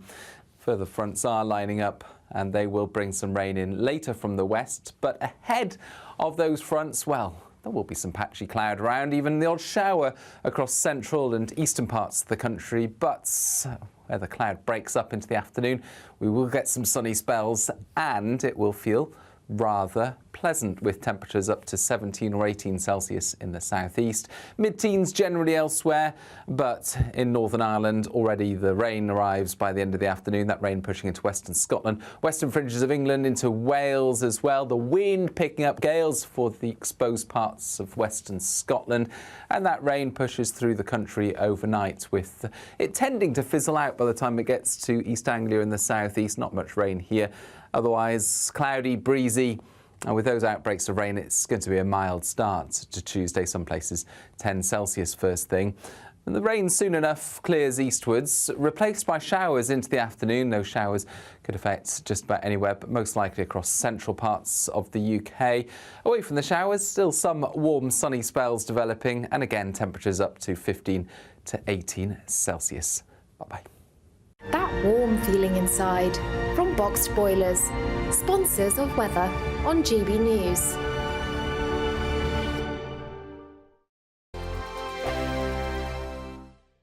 Time is ticking on your chance to win the Great British Giveaway. There's a massive £12,345 in tax-free cash to spend however you like, along with £500 in shopping vouchers for your favourite store, a games console, a pizza oven and a portable Sonos smart speaker. And the best news? You could be our next big winner, just like Phil. Didn't quite believe it and still can't. And if I can win it, anybody can win it. For another chance to win the vouchers, the treats and £12,345 in tax-free cash, text GBWIN to 84902. Text costs £2 plus one standard network rate message. Or post your name and number to GB03 PO Box 8690 Derby DE1 9TT. UK only. Entrance must be 18 or over. Lines close at 5 p.m. on Friday the 29th of March. Full terms and privacy notice at gbnews.com/win. Please check the closing time if watching or listening on demand. Good luck. GB News is the home of free speech. We were created to champion it, and we deliver it day in, day out. Free speech allows us all to explore and debate openly the issues most important to us, our families, and of course, the British people. Having challenging conversations to enlighten each other. Which is why we hear all sides of the argument. We are the People's Channel. We will always stand by the freedom to express yourself. On TV, radio and online. This is GB News, Britain's news channel. Join me, Camilla Tominey, every Sunday at 9:30 when I'll be interviewing the key players in British politics and taking them to task. This report basically says that he's not fit to stand trial. With an upcoming election looming over Westminster, now is the time for clear, honest answers. I agree. And that's precisely what I'll get. Is he indecisive? Incompetent? That's the Camilla Tominey Show at 9:30 every Sunday on GB News, the People's Channel, Britain's election channel. I'm Michelle Dewberry, and I'm not here to tell you what to think. I'd much rather hear what you have to say. So, send in your opinions to gbviews@gbnews.com. Keep them clean, and you never know, I might read them out. With my panel here on Jubes & Co, we debate, we get stuck into the issues of the day on a show where all views are welcome, especially yours. GB News, the People's Channel, Britain's news channel. 2024, a battleground year. The year the nation decides. As the parties gear up their campaigns for the next general election. Who will be left standing when the British people make one of the biggest decisions of their lives? Who will rise? And who will fall? Let's find out together. For every moment, the highs, the lows, the twists and turns. We'll be with you for every step of this journey. In 2024, GB News is Britain's election channel.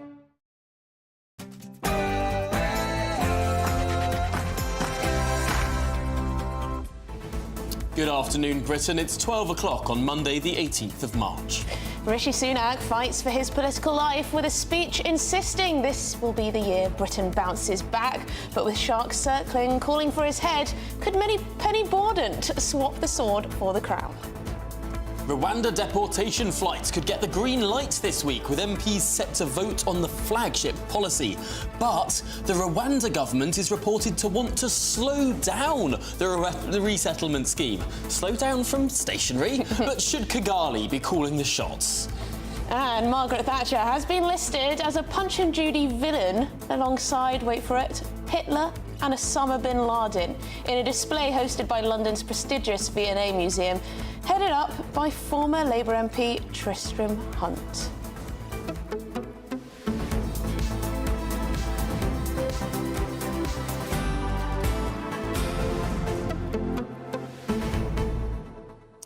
I really want to understand how the Rwanda scheme can be slowed down even further. Not a single migrant has moved, but the detail here is, of course, that it's not yet slowed down. Rwanda want to have a pause after the first few migrants go. If they ever go, Rwanda then are saying, how about we just sort of send a dozen, wait a few months and see how they settle in. This irritated me so much. It's not even about whether you're supportive of the Rwanda scheme. There are many very good arguments for and against. But the fact that we have sent tens of millions, if not hundreds of millions of pounds to Rwanda, and now they're saying, oh, sorry, we've got to stagger it. We can only take a few for now. Oh, let's slow down the scheme. They should not be calling the shots on this. Surely Britain should be, if we're the ones dishing out the money. Do you know what this is, though? This is Britain projecting